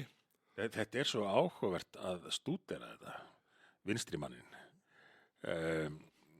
Gamla góða vinstrimannin gegnum tíðina, en ekki síður nútíma vinstrimannin sem að ég veit ekki hvort á að kalla vinstrimenn alltaf. En það gerist svo margt skrítið og áhugavert í þessum heimi hjá þeim. Að hluta til af því að þetta er dálítið eins og ævintýraheimur, það gildi ekki alveg reglur raunveruleikans, eðlisfræðinnar og stjórnmálanna og hagfræðinnar eða annars. Þetta er alveg sér reglur eins og í einhverju ævintýrasögu. En það er það sem gerir þetta svo áhugavert. Og þó ætti mann kannski ekki að gleyma sér í því að reyna að finna einhvað það sem menn á ensku kalla method to the madness, einhverja reglu í brjálæðinu. Já. Og ef maður festist of lengi í þessu, ég þarf að passa mig á að gera það ekki, þá getur þetta verið eins og þegar maður voru að horfa á þessa þætti sem að enduð aldrei, Lost og allt þetta. Já, það þýr ekkert að ég er alveg lost, ég veit ekkert hvað að tala. Það var svona sérstaklega tímabili og sjónvarpsþættir það sem að þetta virtist áhugavert framan og svo bara hélt villsan áfram og komst aldrei neitt botn í hlutina. Þetta er hættan fyrir okkur áhugamenn nýja vinstrið að við förum að trúa því að það fáist einhver botn í þetta og einhver skilningur sem að verður kannski aldrei. Nei, akkurat. Heyrið, þá færum við okkur næst yfir í Evrópumann ársins. Það er flokkur sem það er verðlauna flokkur sem að hefur það var veitt í hitti fyrra, ekki fyrra ef ég man rétt. Þarna voru þetta margir viðreisnar menn, nefndir á nafn og háskólafólk úr ýmsum áttum og einhverju tveir úr atvinnulífinu. En á endanum var þetta svarið, það augljósasta, það er forsætisráðherra Kristrún Frostadóttir. Þó að hún svona á tyllidögum segi þetta vera í svona ekki forgangi, þá er þetta ríkisstjórnin hennar sem er að gera alla þessa samninga til að einfalda inngönguna, hvort sem það er makríll eða samstarfum sjávarútveg og málefni hafsins eða hvað sem verða vill. Þá er þetta... Hún er meðvirk. Hún er meðvirk mjög og meðan forsætisráðherra er meðvirkur, þá kemst Viðreisn upp með sitt. Þetta er dálítið eins og ég til dæmis á síðasta kjörtímabili, ég var held ég ekkert mikið að skamma vinstri græna fyrir allan hennar umhverfisofstopa. En það voru sko sjálfstæðismennirnir sem gerðu þeim þetta mögulegt. Já. Og vildu stundum fá að eiga heiðurinn. Já, það var reyndar óskiljanlegt og ég held að það sé nú stór hlut af því ákvöru sjálfstæðisflokkurinn er í augnablikinu það sem hann er fylgislega. Það er auðvitað ekki allt gleymt, varðar ýmis mál sem að snúa að gjörsamlega furðulegum. Manstu hverjir vildu eiga heiðurinn af kynrana sjálfræðinu? Já, heyrðu, Við vorum fyrstir. Manstu hverjir vildu eiga heiðurinn af útlendingamálunum? Bjóðum þau velkomin var stefnan. Heyrðu, þetta í landsfundar ályktun frá 2015 hjá Sjálfstæðisflokknum. Já. Þetta kynrænaða sjálfræði. Vinstri grænir vissi ekki að þetta hugtak væri til Nei. þegar þetta var komið í landsfundar ályktun Sjálfstæðisflokksins. Þeir fóru að lesa stefnu Sjálfstæðisflokksins. Hvað er nú þetta? Þetta, við getum gert Þetta er eitthvað ekki eitthvað sem við getum sett út. Já, Nei, herðu við. Kemum við. þetta, Þetta er megn okkur þetta. þetta er verkefni sem Guðrún Hafsteinsdóttir er með í fanginu núna. Það er að vinda ofan þessum gamlu ævintýrum. Heyrðu, nú kemur að svona, ég ætla nú ekki að segja að það sé svona þungt yfir mig núna, en það er komið að verðlaunaflokki sem að er sá sami, það er sami sigurvegari og í fyrra og í hitti fyrra og árið þar á undan. Og þetta mætti túlka sem leti. Við vorum að vonast, en það er ekki leti sko, við vorum að vonast til þess að við gætum fundið nýjan sigurvegara. Já. Fyrir þetta ár, í þessum flokki. Já, það er bara alls ekki staðan. Já, þetta er ekki smá liður, þetta er Íslandsmet ársins. Þetta er Íslandsmet ársins. Og sko, ég vildi svo gjarnan að það væri eitthvað annað sem að skákaði Íslandsmeti ársins. Já. En Íslandsmet ársins, enn eitt árið, er fjárlagafrumvarpið. Já. 143.000 milljónir í aukin ríkisútgjöld á milli ára. Það er sko 9%. Af hverju? Þetta er sko rúmlega tvöfald vísitalan. Þetta er svo ótrúlegt af því að þessir flokkar sem mynda núna ríkisstjórnina, þeir tóku nú svona reyndu til fremsta megna að taka þátt í því með okkur að gagnrýna síðustu ríkisstjórn. Já. Fyrir það verið alltaf að slá metinn. Og þá hefur maður haldið að það væri lag núna að taka við af ríkisstjórn sem er búin að eyða meiru í engin veit hvað að spara. Nei. Þá er bara metið slegið aftur og með svona líka afgerandi hætti. Glæsibrag. Já. Það er bara, ef þau höfðu ætlað sér þetta, þá höfðu ekki náð því. Þetta er svo mikill útgjaldavöxtur á milli ára. Að því sko, þessi sko vöxtur er rúmlega tvöfaldur í milljörðum talið með það sem hann var í fyrra. Já. Á milli ára. Og þau fjárlög voru samt sko samþykkt á kosningaári. Og ekkert bara kosningaári, kortir í kosningar með öllum þeim freistnivanda sem slíku fylgir. Nú þarf gamli frjálsíþróttamaðurinn að koma með einhverja samleikingu. Já, heyrðu, þetta myndi samsvara svona stökk upp á 9,68 í langstökki. Já. Með að við getu. Það er örugglega mjög mikið. Já, það er mjög mikið, ég lofaði því. Og ég skal síðan á eftir farið við munin á langstökki og þrístökki og stangastökki með þér. Já, stöngin, hvernig kemur hún við sögu? Já, ég veit að hvorugur okkar er þið nokkuð tíma góður í stangastökki. Það er Já, ég hugsa sem fættir þannig. Heyriði, næsta mál á dagskrá, fasteigna þróunarfélag Íslands. Og það er sami sigurvegari í fyrra en á öðrum forsendum. Já. Heyrðu, nú er það þannig að nú eru betri samgöngur sem er náttúrulega mestan rangnefni í íslenskri fyrirtækja flóru. En í fyrra voru þeir valdir fasteigna þróunarfélag ársins á þeim furðulegu forsendum sem til þeirra er stofnað til. En þeir eru núna að þróa Keldnalandið og það held ég að verði nú alltaf eins öðruvísi í laginu heldur en vonast þið til í þessum reikniformúlum þeirra. Já. En það sem þeir gera núna er að þeir eru að búa til einhvern svona nulla út áhrifin af Keldnalandinu, ekki eigin bókum heldur annara. Þeir eru að sko verðfella fasteignir á Suðurlandsbraut og víðar. Já, alveg rétt. Þannig að það er orðið svona, þeir eru fannir að ráðast til ég veit ekki hvort þeir allir með þessu auka verðmæti Keldnalandsins, að draga úr verðmæti svæðisins sem liggur að Suðurlandsbraut. Þetta er alveg ótrúlegt. Þetta er alveg ótrúlegt þegar þetta kom fyrst upp. Þetta kom upp fyrir einhverjum missurum og svo aftur núna skömmu fyrir áramót þegar menn loksins áttuðu sig á því hvað stæði til með borgarlínunni. En það verða margar svona uppgötanir þegar menn fara að skoða það hvað borgarlínan raunverulega er, hver afleiðingarnar verða, til hvers hún er ætluð, þá á fólk eftir að verða fyrir sjokki og ég er búin að segja það ítrekað. Menn verða að kynna sér hlutina í tæka tíð. Það er svo oft hérna á Íslandi sem að menn eru alveg undrandi þegar skaðin er skeður. Hvernig gat þetta gerst? Hvernig gat þetta gerst? Þið var hægt að taka svona vilsar ákvarðanir. Bara Landspítalinn. Já. En þó var í flestum tilvikum búið að leggja drauga þessu áður. Já. Lá allt fyrir. og óvíða eins ítarlegu í borgarlínumálinu það sem að danska verkfræðistofan Kofi skrifaði biblíu verkefnisins hvað þyrfti til. Og voru alveg heiðarlegir. Já, voru heiðarlegir með það. Þið þurfið að þrengja umferðinni. Þetta mun aldrei ganga. Annars mun enginn fara upp í þessa borgarlínu. Þetta mun aldrei ganga nema þið þrengjað umferðinni, fækki bílastæðum, gera það dýrar eiga bíl, gera það bara alveg djöfulegt eiga bíl. Það mun hrekja fólk upp í þessa borgarlínu. Annars gengur þetta ekki. Já. Á dönsku. En þetta er að fara að gerast núna. Og hvenær stendur til að bregðast við? Síðasti séns fyrir almenning til að bregðast við í komandi sveitarstjórnarkosningum. Já. Ég held að það sé alveg hárrétt sko og þar eru nú aldeilis tækifærin til þess. Já. Með öllum þeim vandræðum sem að sko núverandi flokkar sem að hafa farið með töklin og haldirnar í borgarmálunum lengi, lengst af undir fórustu Dags B. Eggertssonar.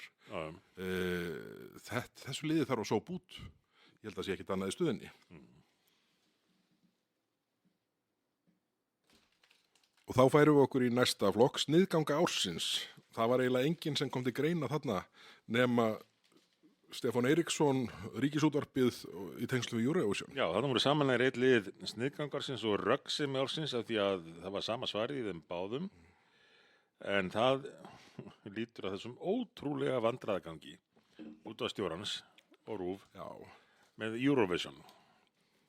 Sem að Ríkisútvarpið auðvitað frá 1986 og raunar lengur búið að selja okkur sem einhvers konar hápunkt ársins í sjónvarpsdagskránni.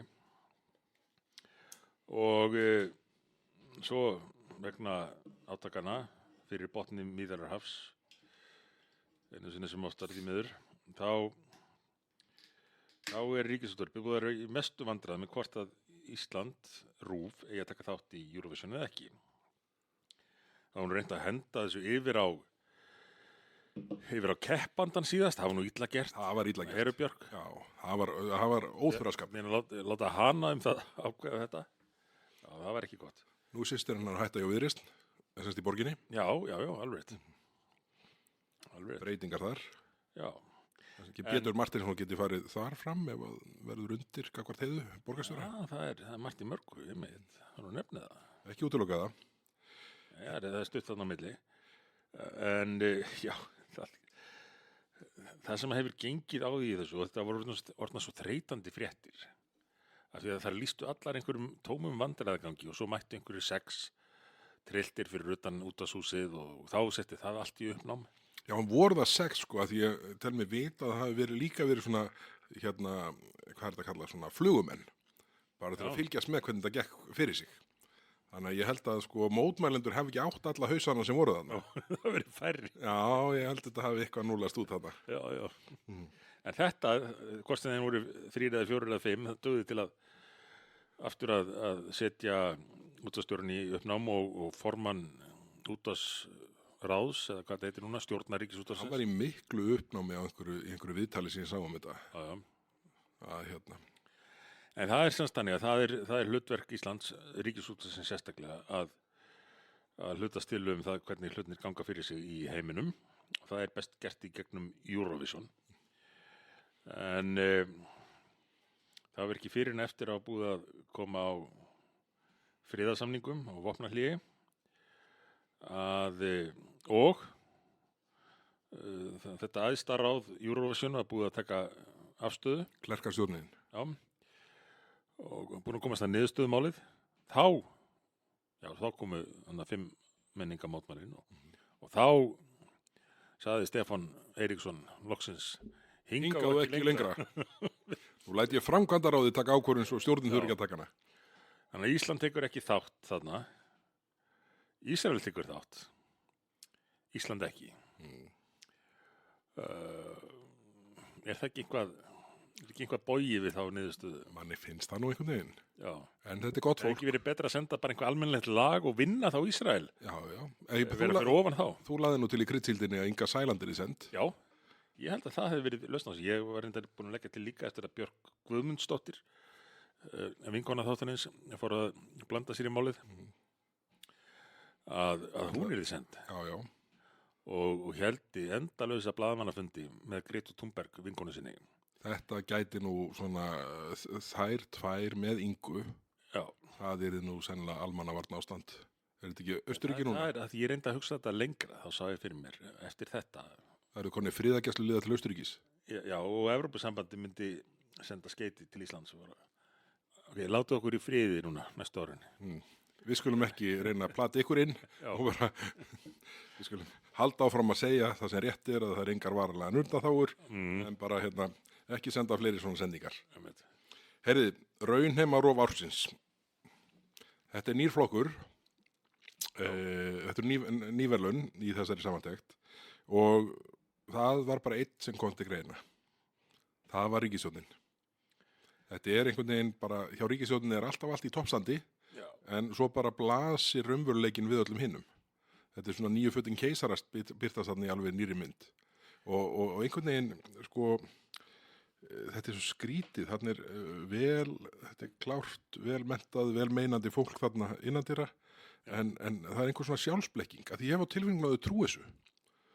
Það er vandamálið. Að því að þau eru komin að stjórnaborðinu, þá sé þetta allt gott og í lagi. Það er sem hvílir þungt á mér, að því að nú sáum við þetta nýja þing verða til eftir kosningar og bara skipaði alveg príðilegu fólki. Já. Ég myndi segja á ýmsan hátt framför frá sumum fyrir þingum, ekki að það verið ómögulegt fólk, en við höfum séð það svartara. Við höfum séð það svartara, já. Og svo nálgast þessi ríkisstjórn málin bara út frá sínum eigin veruleika og þingmennirnir þeirra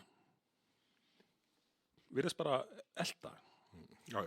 Hafa fengið sína innrætingu og það skiptir engum máli hvað er sagt, hvað umsagnar aðilar segja fyrir nefndum, þau erindi sem að berast vegna hennar ýmsu mála ríkisstjórnarinnar, hvort sem það er frá sveitarfélögum, fyrirtækjum, Alþýðusambandi Íslands, þess vegna. Já, sko þau taka ekki einu sinni mark á vinum sínum.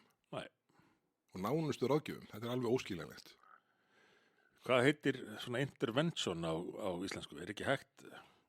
Inngrip, en ég held að það sé samt ekki notað alveg svona í því samhengi. Við vitum hvað intervention þýðir. Já. En okkur vantar gott orð. Það er svolítið erfitt. Nú byggjum aðstóð, þú veist hver þú ert þarna úti, okkur vantar íslenskt gott orð yfir intervention. Já. En það er erfitt að efna til slíks, ekki dugar að tala lengi um mál, ekki það vill maður fara að tala skemur um mál, við heldum að fara að reyna. En ég á uppsafnaðan kvóta. Já, þú átt það, sannlega. En þetta er ekki skemmtilegt að fylgjast með þessu. Komið svona nýtt þing fullt af nýju fólki eftir þessi að verða 1100 ár. Við erum að fara að byrja að undirbúa 1100 ára afmæli Alþingis. Sumar ræðurnar er nú svo leiðilegar að þeir bara virðast fyrir 1100 ár. Já, það getur komið fyrir. En sjaldnast er þetta ræður í því sem kallaði málþóf. Það er oft skemmtilegustu ræður. Já, þá er svo frjálst form, sko, þegar menn svolítið þetta var ekki hafa ágjörð af tímanum. Já, akkurat. En já, þetta er ágefni, þessi skortur á raunveruleika tengingu hjá stjórnvöldum landsins og skortur á aðhaldi frá þingmönnum stjórnarinnar gagnvart til ráðherrunum. Já, nákvæmlega. Herri, næsti flokkur verðlauna verður snöggafgreiddur. Kosningalofur ársins. Við ætlum ekki að hækka skatta á venjulegt fólk. Ha, gotcha. Hugsa það núna Kristrún og Þorgerður, búin að hækka skatta á venjulegt fólk 30.000 milljónir. Bara halda þær að þær verði ekki svona teknar á teppi fyrir þetta af kjósendu. Já. Í alvöru. Svo var nú skemmtilega upp að koma með þetta á meðan þú lást á brettinu. Inga Sæland fór í atkvæðagreiðslum. Fór ég að vera með athugasemdir. Haldið þið að fátækt fólk sé ekki venjulegt fólk? Jú, menn reyndi útskýra fyrir jú, það er akkurat það sem við erum að benda á. Fátækt fólk er líka venjulegt fólk og allir aðrir. Þið eruð að hækka álögur á venjulegt fólk. Þið eruð að hækka álögur á alla. En við kannski lífum hlustundum við því að rekja það nákvæmlega hvernig þau eru að gera það, en það er á hinn fjölbreytilegasta hátt, en allt er þetta kallað einhverjum öðrum nöfnum, leiðrétting eða, Við komum betur inn á það eftir. já, Heyrðu, við færum okkur yfir í staðfestu ársins og það er annað árið í röð, er það sami einstaklingur vegna sama málsins. Það var bara ekki hægt að gera breytingar eða fella niður þennan flokk. Þetta er svo Já. magnað því nú getur bara verið nokkri dagar í að við ræðum þetta mál næst. hann hefur reynst staðfastur í nýju afstöðu sinni, Þetta er Eyjólfur Ármannsson, ráðherra, innviðaráðherra, fyrrverandi formaður Orkunnar okkar og nú dyggur stuðningsmaður innleiðingar bókunar 35 já, sem hann áður taldi stjórnarskrárbrot. já, telur ennþá stjórnarskrá. Já, það er rétt, telur þetta ennþá Bara stjórnarskrárbrot. minnir á að hann sé komin í nýja meirihluta. Þetta er dálítið snúið. Það er erfitt líf að vera án ráðherra. Heyrði, en þá að enn erfiðara lífi og það sem trillir mann nú kannski mest dagana langa. Næsti flokkur er orðleppur ársins. Hér eru óvönd að ráða. Þeir eru Já. nefnilega margir á þessu síðasta ári. Og við taka svona best of. Já, Taka hérna svona nokkur þekkt lög í þessu efni. já, Leiðrétting, loka glufu, laga gömul kerfi, lýðræðisákvæði, aðhald á tekjuhlið, verðmætasköpunar haust, tiltekt. við höfum nú rætt þetta hérna áður, að alltaf þegar mann finna upp ný orð yfir einhvað, þá eru þeir að gera einhvað af sig. Já, þetta er bara eins og sagt var í hérna mestu vinsemd hér forðum fyrir mistök með reply á alla, eins og hérna Sigmundur Ernir gerði núna og enginn hefði gert í pólitíkin sem Bjarni Harðar skrollaði út af lyklaborðinu.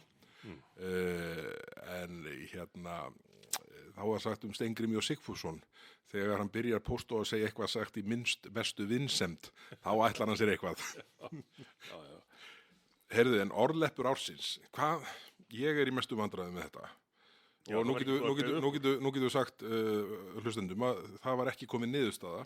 Ég ætla samt að fá að leggja til eitt sem er ekki inn í þessu, það er hugtak, sem er ekki nýtt, það kom ekki fyrir þessu ári. Þetta var til í fjármálaráðuneytinu í tíð síðustu ríkisstjórnar og var notuð af ráðherrum þeirra ríkisstjórnar. En í ljósi þess að þessi ríkisstjórn hefur tekið þetta hugtak upp á arma sína, þá ætla ég að fá að tilnefna það undir þessum lið. Það er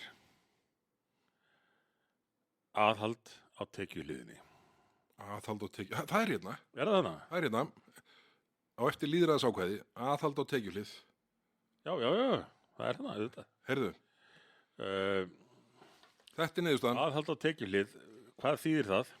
Það séði skattahækkun, Skatthækkun, já. ekkert annað. Það hefði haldið sko að aðhald á tekjuhliðinni þýtti að stjórnvöld ætlaði að sýna smá hófsemd í hvað þau taka mikið af úr launumslæðinni á fólki. Það þýðir hitt. Já, Heyrðu, orðaleppur ársins er aðhald á tekjuhlið. En ég var búin að gleyma því að þetta hefði byrjað, var það í tíð Sigurðar Inga sem fjármálaráðherra eða Bjarna Ben? Þetta er Bjarna. Þetta er undir Bjarna. Bjarni er meira sem nota þetta. Ég var alveg undrandi á hann. Skotin. En þetta hefur orðið til í ráðuneytinu Já. og ráðherrarnir fengið þetta til að útskýra. En það er þó þannig að ég byrja ekki að pirra mig á þessu fyrir undir núverandi ríkisstjórn. Þannig að Bjarni hefur ekki notað þetta það mikið. Nei, þú eru síð gegnum fingur. Já. En þetta er ekki alveg nýtilkomið en upprunin er örugglega í fjármálaráðuneytinu. Það sem að viðhorfið virðist nú stundum vera það að ríkið eigi alla peninga í landinu Já. og það sem að fólk fær að halda eftir af launum sínum sé eftirgjöf af hálfu ríkisins. Heyrðu, svo er eitt sem vantar hann inn. Það er stöðugleikareglan. Nei, það er tjakkur ársins. Það er stöðugleikareglan. Já, stöðugleikareglan. Nú þurfum við að útskýra það fyrir hlustendum. Mjög vísað í þetta af hálfu núverandi ríkisstjórnar allt sem hún gerði í tengslu við fjárlögin að hún væri að vernda stöðugleikaregluna. Svokölluðu. En hver er þessi regla? Hún er svo að þú mátt ekki auka útgjöld nema Hækka skatta. hækka skatta. Sem þau gera alveg bara eins og bara að klæða sig á mótnana. Og af því þau langar að eiga svo miklu, þá þurftu það að hækka skatta mjög mikið. Já. Þetta var mikil, Já, við erum ekki búin að býta úr nálinn með þetta. Heyrið, næst það flótti ársins og það nú, ég verð að viðurkenna, ég bætti þessum flokki inn bara með eina sögu í huga. Ég held ég hafa nú sagt þessa sögu í þættinum í vor einhvern tímann, en ég var svona vandræð með hvort þetta flótti ársins eða The Great Escape. En þá sögðu blaðamenn frá því svona fljótlega eftir að ríkisstjórnin var skrúið saman, þá var flokkur fólksins í vandræðum sem fyrr og blaðamennir hefði staðið þarna fyrir utan lengi vel og allt í einu klárast fundurinn og ráðherrarnir byrja að koma út og það ætluðu einhverju hluta vegna, ég man ekki hvað það hefði komið upp en Eyjólfur Ármannsson var sá sem allir vildu ná í og Eyjólfur kemur hlaupandi út úr fundarherbygginu, gargandi, ég verð að fá mat, ég er svo svangur og riður öllum blaðamönnum frá sér og stekkur inn í opna lyftu þarna við endan á rýminu og lætur sér þar með hverfa og fær sér að borða. Þetta menn sátu þarna svona og tvístraðir dálítið svona í forundran eftir þetta og svo kemur Inga Sæland út syngjandi. Væntanlega hugsað með sér að ég ætla ekki að svara fyrir Eyjólf Ármannsson í þessum málu því hann slapp út í lyftuna. Þannig að þetta hefur verið svona aðgengi að ráðherrum hefur verið miklu minna heldur en oft hefur verið. Já. Og síðan nefnilega eitt sem hefur versnað verulega, það svör þeirra í fyrirspurnatímum. Já. Þau eru meira meina öll út í kú. Já. Ég segi bara enginn veit hvað áttuðu fyrir mistöfur. Bjarni Benediktsson svaraði þú allavega svona í meginatriðum fyrirspurnum sem voru hann mæga það. Já, og hann var langbestur í að svara fyrirspurnum. Já, langbestur í því. Hann yfirlega hlusta eftir hvað verið að spyrjum og reyndi þó að svara því. Já, akkurat og hann má bara sáttu við svaraðið ekki. Já, akkurat en hann má eiga það. En núna í þessari nýju ríkisstjórn þá virðist þetta orðið svona einhver keppni í skætingi eða útúrsnúningum. Það er ekki svona góð þróun, en við vonum að þau bætir á sitt. Eru síðan flokkur sem algjörlega augljós. Plan ársins. Já. Það er það ekki bara plan Kristrúnar Frostadóttur að það verði einhver tíman til plan eitthvað, en svo kemur ljós hvort það virkið ekki. Ég held að planið hjá ríkisstjórninni sé sama planið og Keir Starmer notar í Bretlandi. Já. Og það gengur eins og það gengur. Enda, búin að stilla saman strengi. Já, fór í sérstaklega lærdómsferð, fact-finding mission, eins og ég held að það verið kallað. En þetta þetta getur verið hættulegt pólitísk. Síðan átt að vera flokkur sem heitir Samráð ársins, en við fjallum frá því að veita þau verðlaun svona í ljósi þess að þetta svona meira sýndarsamráð sem viðhaft nú stundir. Þannig að við vonum að það verði hægt að tilnefna í þessum flokkið ári. Þó ekki væri meita ráðherra. Ég nú ekki vonum að það verði ríkisstjórnin. En þau halda því fram að það hafi farið fram samráð. Já. Íðulega, en það er sýndarsamráð ef einhvað samráð. Já. Og stundum finnst þeim bara þægilt að sleppa því. Það nú svona nokkur stórmál sem að hafa eiginlega bara svona bara á þess að menn skammi sín fyrir. Bara sleppt þessu samráði. En við erum oft fengið að heyra þetta gríðarlega mikið samráð við alla stéttina eða greinina. Og bara það verður enginn heyrt í neinum, sko. Nei, akkurat. Herrið, næsti flokkur. Einar Þorsteinsson ársins. Þetta alveg borðleggjandi. Ég finnst það. Einar Þorsteinsson ársins Pétur Marteinsson. Japp, það kom engin annan til greina. Herrið, framtíðarfræði ársins. Þar voru 2 tilnefningar sem að báðar hafa nokkuð til sín. Annars vegar voru það hagræðingartillögur ríkisstjórnarinnar sem flestar eiga sér stað í líftíma næstu og þarnæstu ríkisstjórnar. Og síðan það jarðgangaáætlun Eyjólfs Ármannssonar þar sem öllum valkostum virðist ýtt fram yfir líftíma þessara ríkisstjórnar. Þannig að það eiginlega spurning svona í ljósi þess að nú, heyrðu, framtíðarnefndin dauð. Ég væri myndið að hugsa, nei, er það niðurstaðan? Ég ætla að vísa þessu til framtíðarnefndar. Ég man ekki eftir að hún hafi verið, ég náttúrulega var úr leik í desember, þið hefur kannski klúðað einhverju. Já, hún var bara framlengd til ársloka 25. Já, ég held að við séum laus við hana. Þetta algjört rugl þessi nefnd og bara ill meðferð á skattpinningum. Lengi framan af fjalláðun aðalum kenningar Gretu Thunberg. Já, það kannski segir eitthvað. En ég bara hafði ekki bara fattað það fyrir núna. Allavega ef að þið fóruð ekki Ég veit 2 menn sem verða rosalega glaðir ef þetta rétt hjá þér. Já, fulltrúar. fulltrúar Miðflokksins í framtíðanefnd, já, ég held að það sé rétt.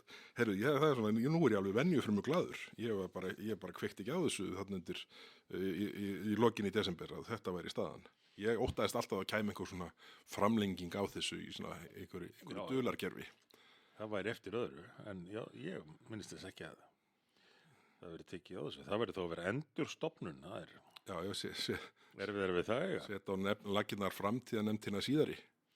En þessi framtíðafræði ríkisstjórnarinnar, annars vegar með hagræðingar tillögur og hins vegar framkvæmdir í samgöngumálum, þetta er alveg rétt. Þetta var allt að gerast í framtíðinni, meira og minna. Já. Heyriði, fjárhaustur ársins er næsti flokkur og það eru milljarðarnir í loftslagsmálin. Þetta er alveg ótrúlegt. Ég held að menn hafi ekki átt að segja á þessu svona margir að því að svona utanfrá. Við vorum að punkast í þessu á síðasta kjörtímabili en máttum ekki við margnum. Það spyr sig bara hvernig er þetta hægt? Sko það er þannig, Karl Gauti Hjaltason var með fyrirspurn sem að sett hana fram á síðasta kjörtímabili. Nei, fyrir ekki á síðasta þingi. Já. Og það kom loksins svar núna í haust. Og útgjöld á tímabilinu 2017 til 2024 voru 144.000 milljónir, 144 milljarðar, 18 milljarðar á ári. Og síðan eiga útgjöldin á tímabilinu 2025 til 2029, þau eru áætluð 113.000 milljónir, sem eru sko 23 milljarðar tæpur á ári. Og þetta er hækkun 25% í tíð þessara nýju ríkisstjórnar. Og þetta er bara rosalegt að horfa á þessi 258 milljarðar að fara í þetta með árangurinn, já og svo sem vandamálið lít skilgreint og árangurinn en minna. Við verðum að hætta að fara að snýtla með skattpeninga. Já, og þó fyrir hefði verið. Það hefur ekki tekist að útskýra hvað þetta er. Nei. Svo það fylgir sögunni. En það er stundu vísað einhvað eins og skógrækt. Skógrækt er fín, en hún er einhvað örlítið brot af þessu. Bara hreyfir ekki nálina. Og svo áforma menn að setja meira í loftslagsmálin með til dæmis borgarlínunni, en það verður náttúrulega eilífðar bakki. Já, og breytir engu þessu samhengi, sko. Heyrðu, næst fyrir við orðabrengl ársins. Þetta er svona þegar þú segir eitt en meinar annað. Já. Og hér er sem sagt bara innan gæsalappa kvót, þetta er sent utan á bæ frá glöggum hlustanda og sá benti á það sem er augljóst þegar á það er bent að þegar ríkisstjórnin segir við fylgjumst grannt með stöðunni, þá þýðir það í raun við gerum ekki neitt. Já. Það hefur verið undantekningarlaust þegar fyrstu eða önnur viðbröð eru við fylgjumst grannt með stöðunni, þá á ekki að gera neitt. Fjármálaráðherrann hefur notað alveg sérstaklega mikið. Já, akkurat. En aðrir ráðherrar líka. Já. Áhugavert að fjármálaráðherrann, hann einhvern veginn virðist alltaf fara í það að segja bara þetta hefur engin áhrif. Það er bara að þau eru svo lítil að það næri ekki þriðji aukastaf. Það er alveg sama hvort að flugfélag fellur eða grundartangi hálfstoppar. En hann er alltaf að fylgjast með atburðarásinu. Ég er nú nokkuð sem myndan á það að hann er gerandi núna. Já. Hann er ekki annálarritari fyrir Hagstofu Íslands. Já, hann virðist nú ekki vera búin átt að sjá því, en það kemur kannski á næsta árið eða það næsta. Já, Heyrðu, færum okkur síðan næsta flokk, skapandi skattheimta ársins. Og þetta er Já. Þetta kom fram í máli forsætisráðherrans meira sér á kynningu samgönguáætlunar. Það sem að því var haldið fram að samgönguáætlun eins og hún er lögð fram, þingi er ekki búið að fjalla hana en ríkisstjórnin er búin að gera hana. Hún var í söguleg af því að hún var í fjármögnuð. Gamli aðstofamaður samgönguráðherra satt og hlustaði og reykti hár sitt og skegg. Hvað var átt við með þessu? Jú, það á að fara í hugmynd sem að er nú ekki alveg ný, þó að ríkisstjórnin hafi kynnt að þannig að þetta væri ekki eldgömul hugmynd. Að stofna samgöngufélag, hvað heitir þetta?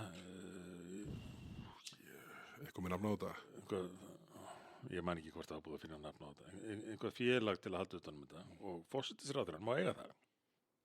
Ég veit ekki hvort það var óvart eða viljandi. Var heiðarlegur með það að einn af kostunum við þetta væri að þá var þetta utan ríkisreiknings. þá er þetta bara einhver félag, svona til hliðar, þannig að við sjá í rauninni ekki alveg kostnaðinn í tölum ríkissjóðs. Og OHF-in hafa nú á sér það orð að verða einhvers slags svartól. Já, Það getur alveg gert mann brjálaðan að reyna að sækja upplýsingar frá sumum þeirra minnstakosti. En hérna, og svo nótkunnin á þeim. Þú sér núna Orkuveitu Reykjavíkur, þegar hún fær ekki þær tekjur sem að gert var ráð fyrir vegna lokunarinnar á Grundartanga. já, Að þá er bara rekstur borgarinnar komin í uppnám. Hann var reyndar í uppnámi fyrir, en verður ekki rekstur orkuveitunar í smá uppnámi fljótlega út af þessu Carbfix-bixi? já, Við förum kannski betur í það seinna. Já. Heyrðu, en þetta var skapandi skattheimta ársins, en þá næsti flokkur Enron ársins. Já, Og enn eru við hjá Daðam á Kristófersinni. já. Já, þetta er varandi erfðafjárskatt. Já, þetta er nefnilega varandi erfðafjárskattin.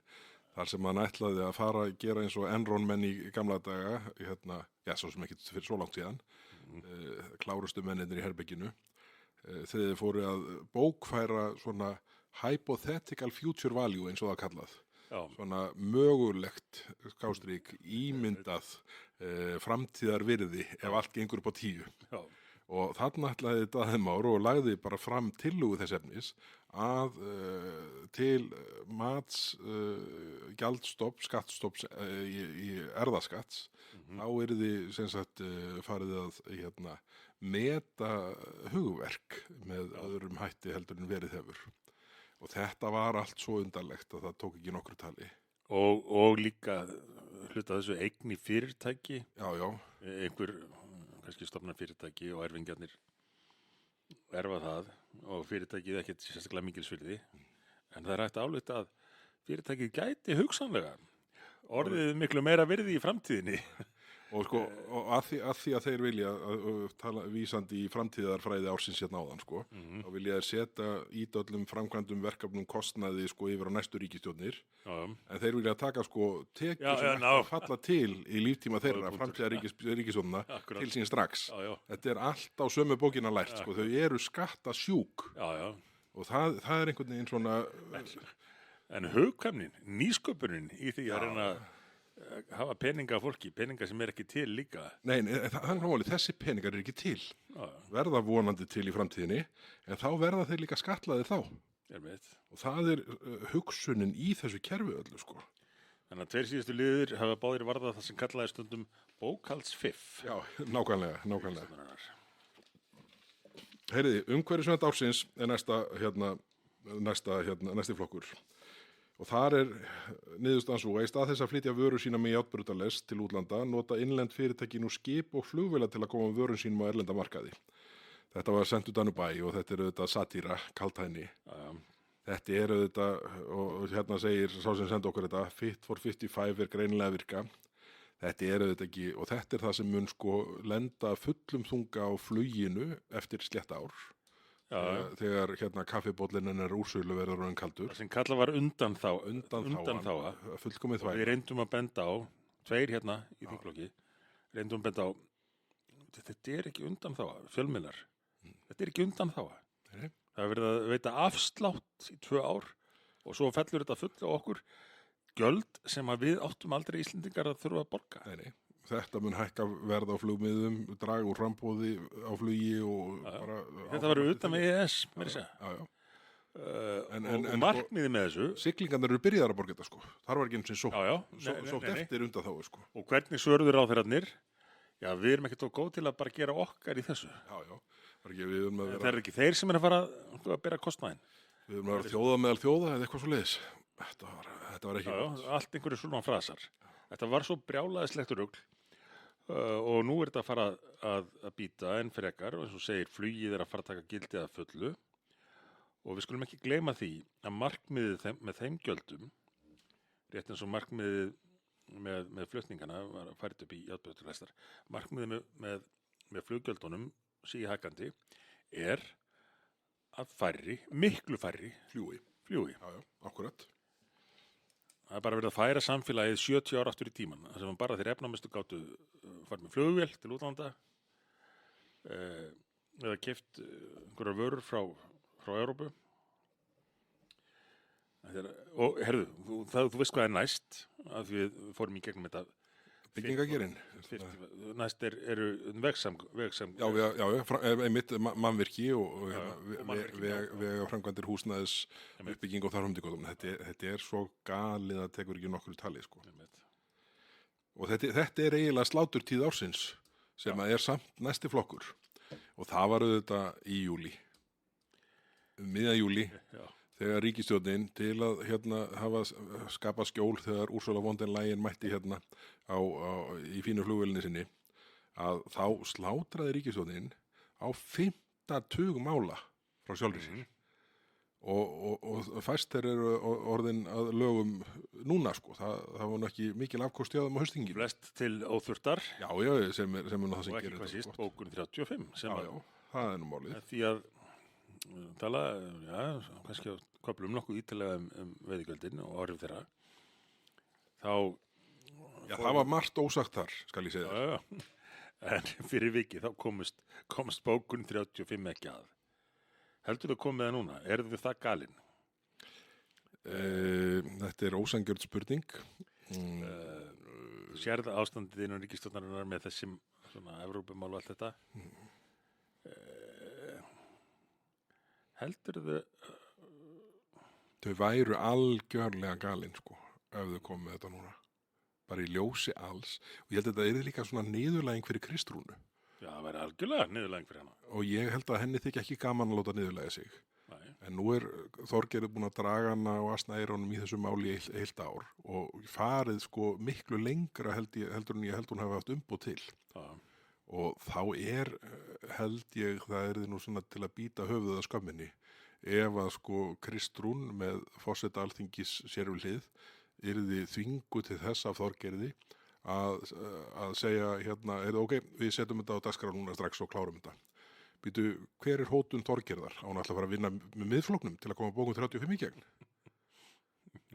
Það, ég meina, ok, hún geti fara að vinna með sjálfstæðarflokknum, en það þá fyrst yrðu þeir ánæði með 14-15% ef að þeir færi í ríkisstjórnarsamstarf með viðreisnar flokki fólksins til þess að klára bókum 35.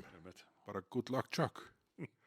Þannig að Þorgeir hreyfir enga stöðu. Þannig þetta er mikil niðurlæging fyrir Kristrúnu ef þetta mál er á dagskrá fljótlega. Heyrið, þetta var sláturtíð ársins. Það var núna í júlí, ríkisstjórnin að slátra eigin málum. Viðsnúningur ársins, verðlaunin þar snúa að hælisleita vandanum. Já. Við höfum fengið að heyra það mjög oft, verandi einir það með flokksmenn að mestu leyti í gegnum tíðina, hérna í þinginu allavega, að vara við ástandinu í útlendingamálunum. Þá var viðkvæðið að það hefur dregið svo úr umsóknum hæli, sem að var í sjálfu sér alveg fáránleg afsökun, því að áfram var fjöldinn alveg geigvænlegur. Já. En bara því að 2 ár höfðu verið alveg sérstaklega geigvænleg, þá var það eins og það væri árangur. Óskiljanleg staða sem var þarna í 2 ár. Já, og lagaðist nokkur af því að úrskurðarnefnd útlendingamál sá að sér og breytti skilgreiningunni varðandi Venesúela. En svo bara kom þá daginn núna fyrir að leiða þetta ár að það er aftur mjög snarpur viðsnúningur. Það er síðustu mánuð ársins og raunar alveg frá sumri kannski, maður sé að byrja þá, mun meiri ásókn heldur en var í fyrra. Já, akkurat. Þetta er nú málið, sko. Og þetta tengist nú því sem að jafnvel mætti kalla uppgötvun ársins fyrir einhverja. Það eru fréttir af því hver hlutföllin eru orðin hérna á Íslandi. 28% íbúa landsins af erlendum uppruna og 37% á vinnualdri. Já. Þessar tölur eru Ekkert samfélag, allra síst svona lítið, lifir þetta af án þess að bregðast við. nei, það er nákvæmlega þannig. Herðu, nú skulum við fara okkur aðeins út á Austurvöll, út fyrir þingsalinn. Það er árlegur flokkur sem að er villi ársins. Hingað til hafa unnið þessi verðlaun Vilhjálmur Birgisson, verkalýðs fóringi, mikill öðlingur, Vilhjálmur Árnason, ritari Sjálfstæðisflokksins sem núna vill fara í sveitarstjórnarmálin í Reykjanesbæ. En það er nýr maður á dekki núna. Það er Villi á bensanum. Já, endurkoma hjá honum. Já, Mér minnir hann af einhvern tímann fengið einhver velurinn hérna, en það var ekki villi, hann hefur ekki náði áður að verða villi ársins. nei, hann fekk verðlaun fyrir 2 árum síðan, Já, en þetta er endurkoma og Villi á bensanum, hann er Villi ársins, en hann hafa hvorki minni svo að hann fekk sko neffjól af flugvél í fangið á Austurvelli 10. júlí síðastliðin. Sumir hafa verið svona í gegnum tíðina, þeir eru einhvern veginn alltaf í það sem að hlutnir eru að gerast. Já, Svona Forrest Gump helginnið. Villi staðnum. hefur það sko. Og svona skemmtileg svona hliðarstaðrind í þessu að þegar Ég sé að líkjunum við Forrest Gump að öðru leyti. þegar neffjóli datt þarna á milli lappanna og Villa á bensanum, þá var Nanna Margrét okkar í ræðu að tala um fjárauka 3 og Já. en ég svona Er þetta að vita? ég á eftir að grenslast fyrir hvort hún heyrði dynkin af því þegar flugvélið lenti þarna hjá honum Villa. En semst Villi ársins, Villa á bensanum og hann býtur nú við það, hann bjargaði fólki úr brennandi rútu þarna á Grensásveginum 1 árið. Hvað var síðan það sem að gerðist árið seinna, það sem að var allt aftur? Við þurfum að rifja það upp, það er stólið um mig núna, en hann er alltaf það sem hlutinni gerast. Já, við gerum honum góð skil. Næst þegar von der Leyen kemur til landsins, þá mun hann stíga út úr vélni með henni. Ég held að það sé potið. Heyriði, símtal ársins. Þarna var bara eitt sem kom til greina. Já, ætlar að leika það? Ég kann ekki við það. Ég er ábyggilega skammaður alveg ótæpilega fyrir það sko. En sko, viðtal ársins þetta viðtal Ingu Sæland við Ársæl Guðmundsson, skólameistara í Borgarholtsskóla, núna fyrrverandi.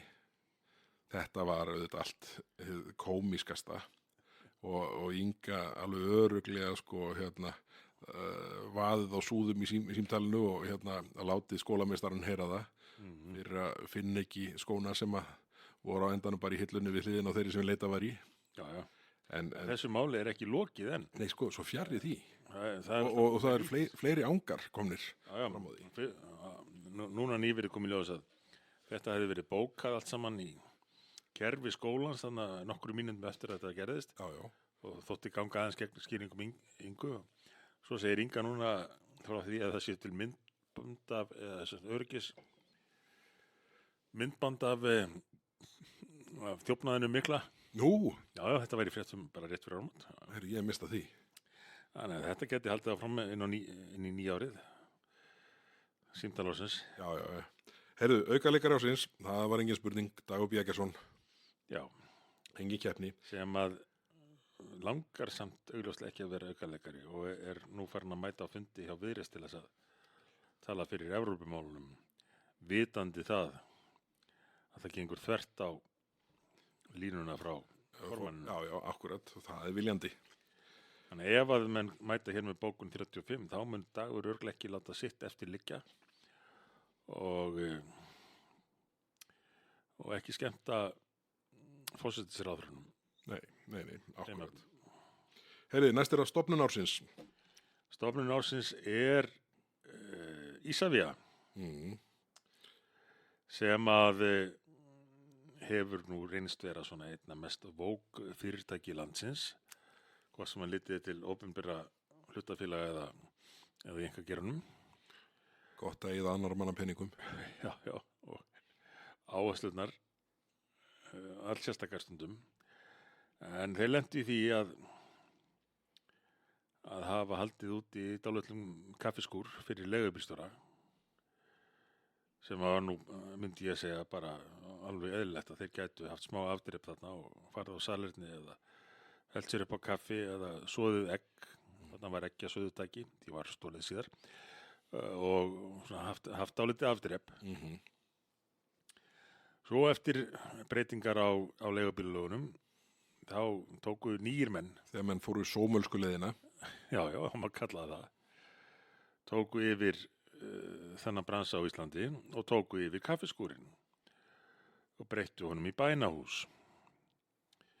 Þetta er nú eitthvað alþekkt og séð kannski myndir af því frá útlöndum þar sem að menn að biðja einhvers staðar á götum úti, eða kirkjur eða annars staðar. Þetta er bannað í Miðausturlöndum og Norður-Afríku. Þar vilja menn hafa stjórn á hlutunum, en hér á Vesturlöndunum er þetta gert til þess að sýna hver hefur raunverulega stjórnina. Og Ísafi hafði ekki stjórnina. Nei, og bara kaffiskúrnum. Ítt henni frá sér beinlínis. Og vandraðist mikið með þetta, svona myndi helst á Stefán Eiríks og Rúf með Eurovision, þegar Ísafi var að reyna að svara fyrir kaffiskúramálið. Og það átt að senda hann einhvern mann til þess að ræða við kallana og segja, nú að hleypa hérna fólkin klósettið. Það er bara ekki meiri árangur en svo að Ísafi tilkynnti að úttektiði leittaði ljós að skúrinn þarnaðist sárlega viðhalds Og yrði lokað af þeim sökum.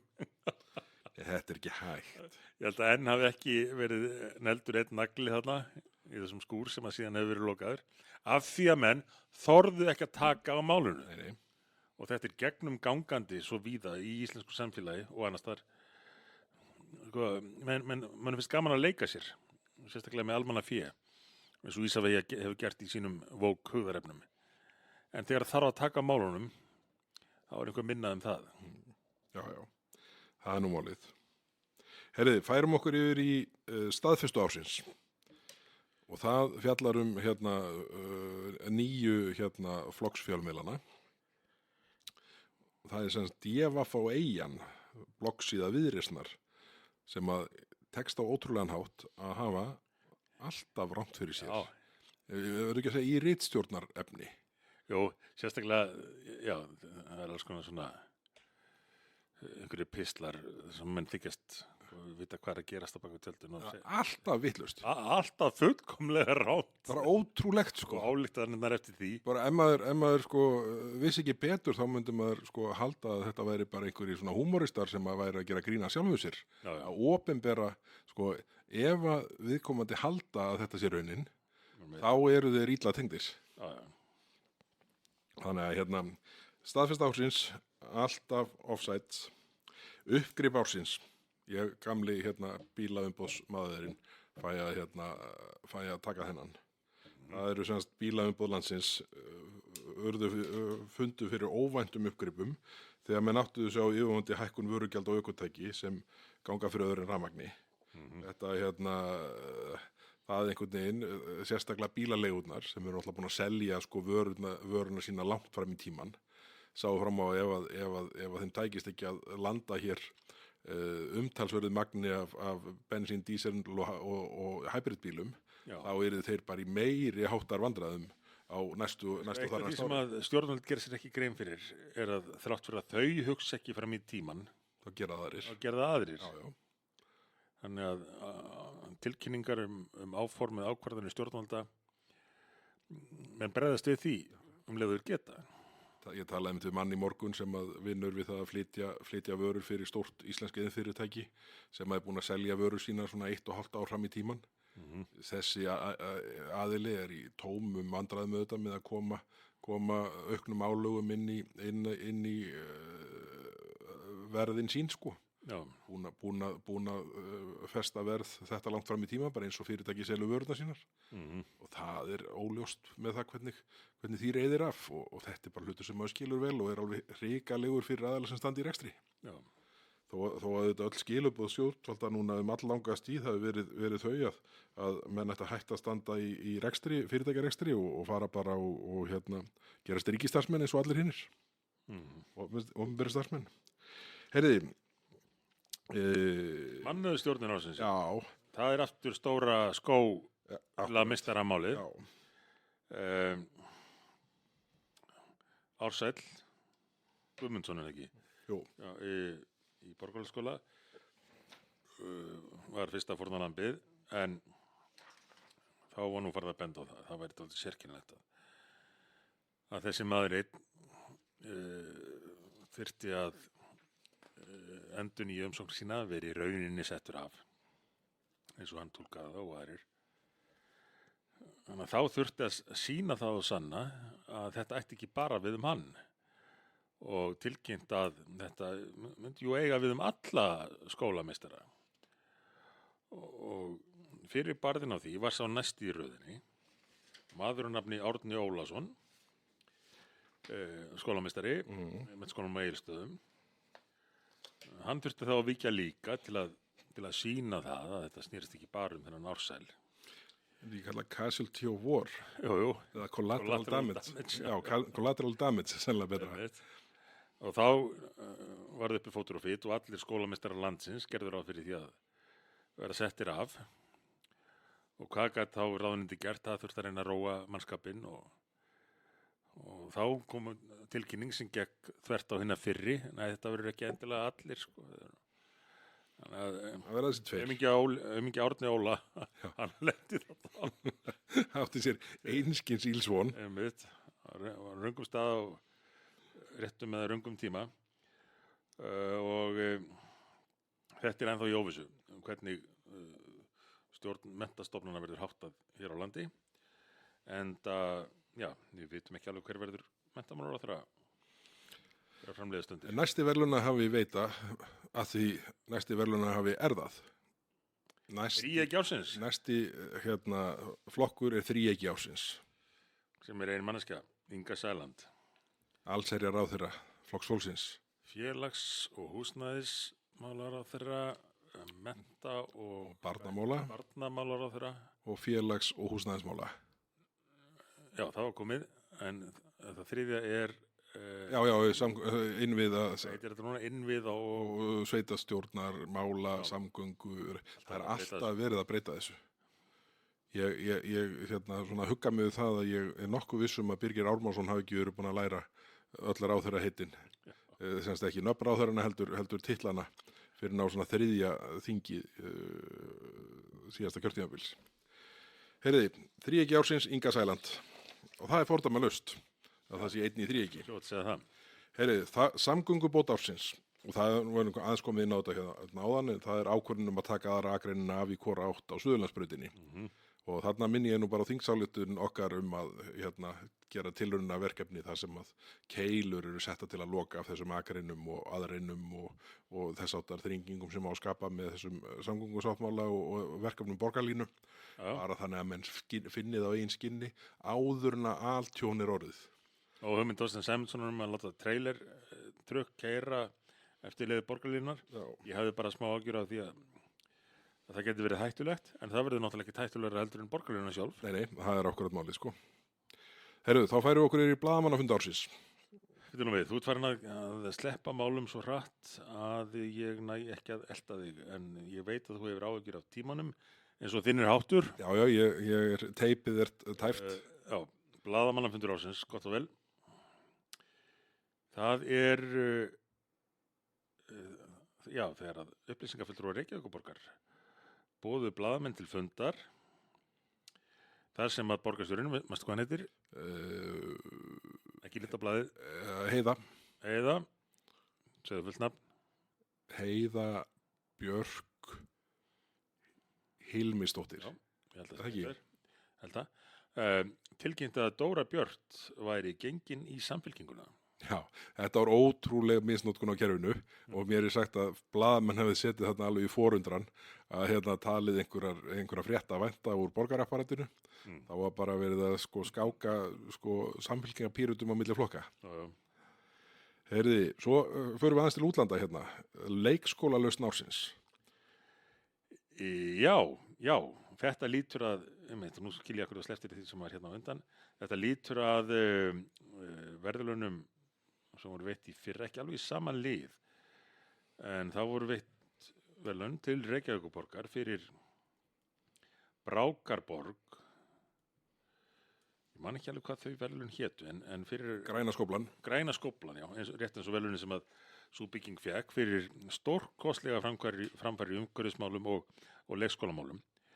En nú nýri verðlaunahafi í liðnum leikskólalausnir ársins og það Minnesota fylki í Bandaríkjunum Sem fóru sómölskuleiðina. sem fóru sómarskuleiðina og Reykjavík geti kannski, maður kannski þetta ekki að gefa þeim hugmyndir, það var vís til þess en Minnesota fylki og Minneapolis sem að voru í eina tíð svona fylki þar sem að fólki frá Norðurlöndum setti stað í Bandaríkjunum, en það er nú breytt núna og þar eru yfirvöld farin að veita mjög háa styrki til þeirra sem að vilja taka að sér að reka leikskóla eða barnagæslu.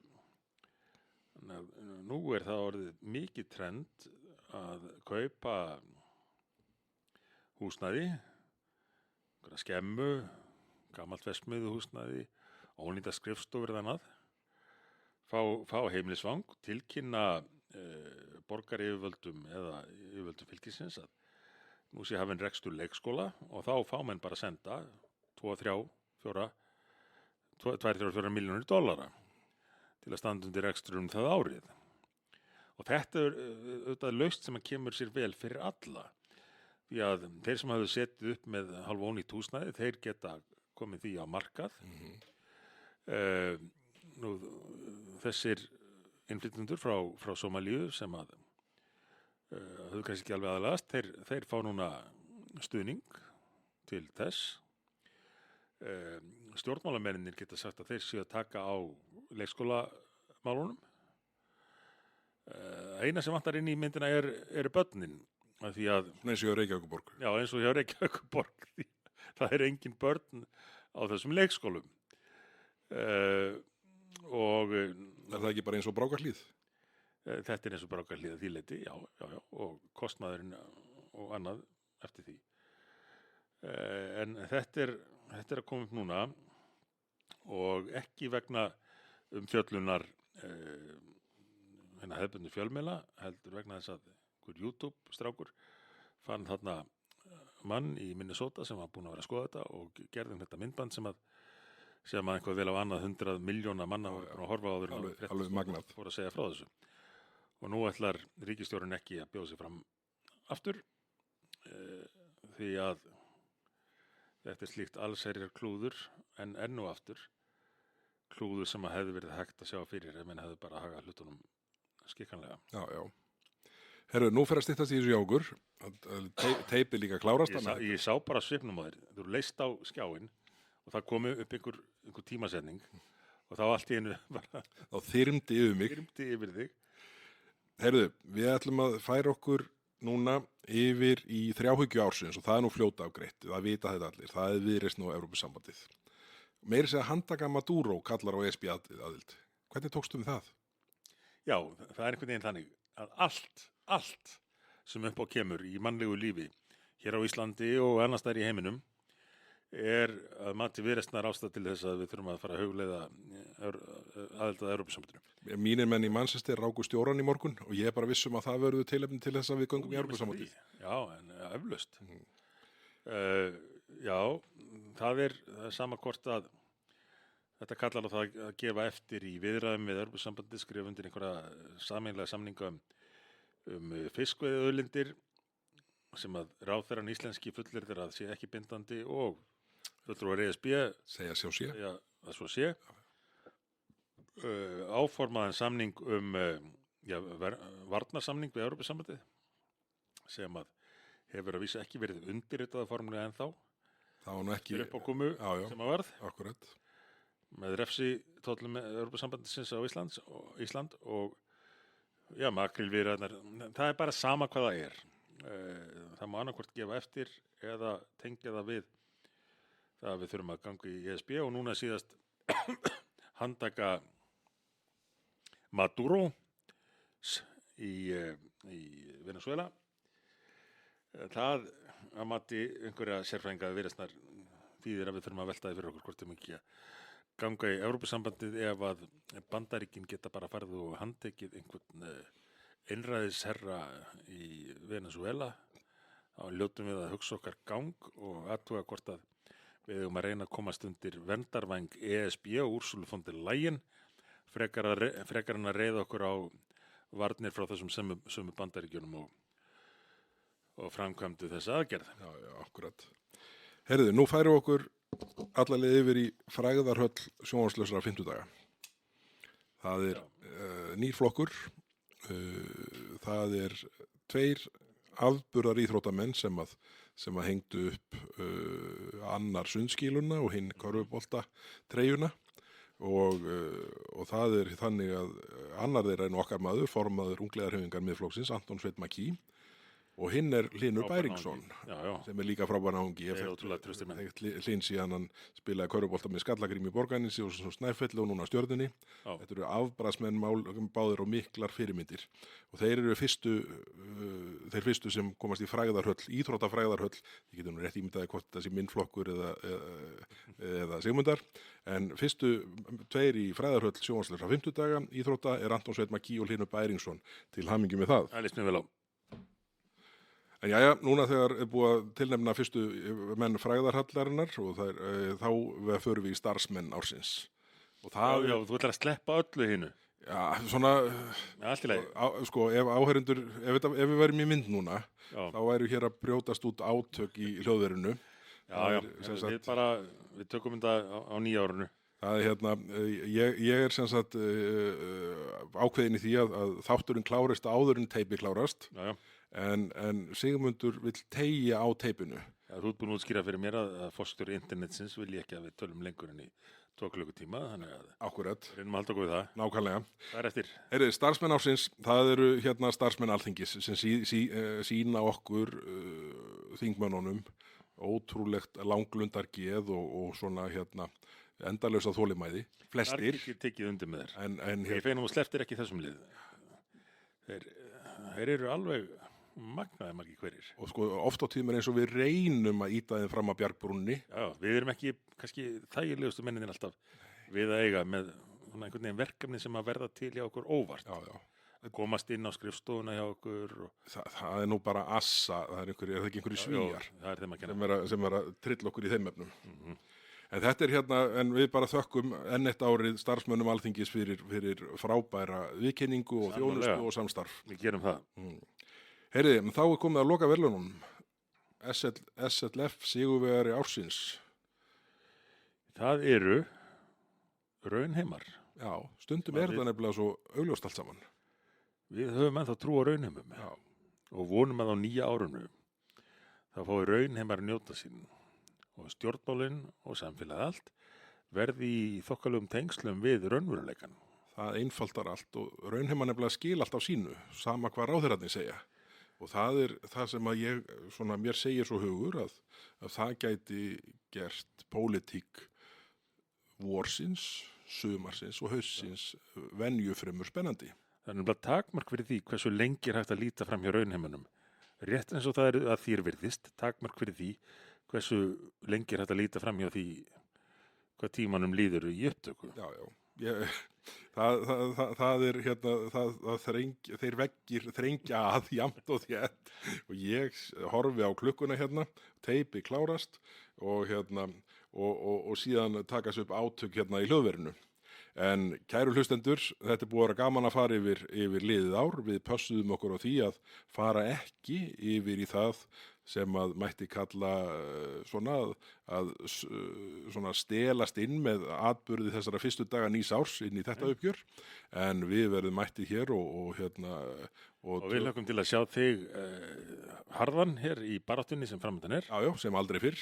Það voru hugmyndir upp það hérna við þinglok frá reynda fólki í öðrum flokkum að það hefði geta vilja sjá þér trillað hérna inn á bretti tjóðurraðan eins og hann er bara lektin nema ekki með grímuna en það sem að þú fengir að segja þitt en þú munt gera það á nýja árinu. Ég mun gera það á nýja árinu.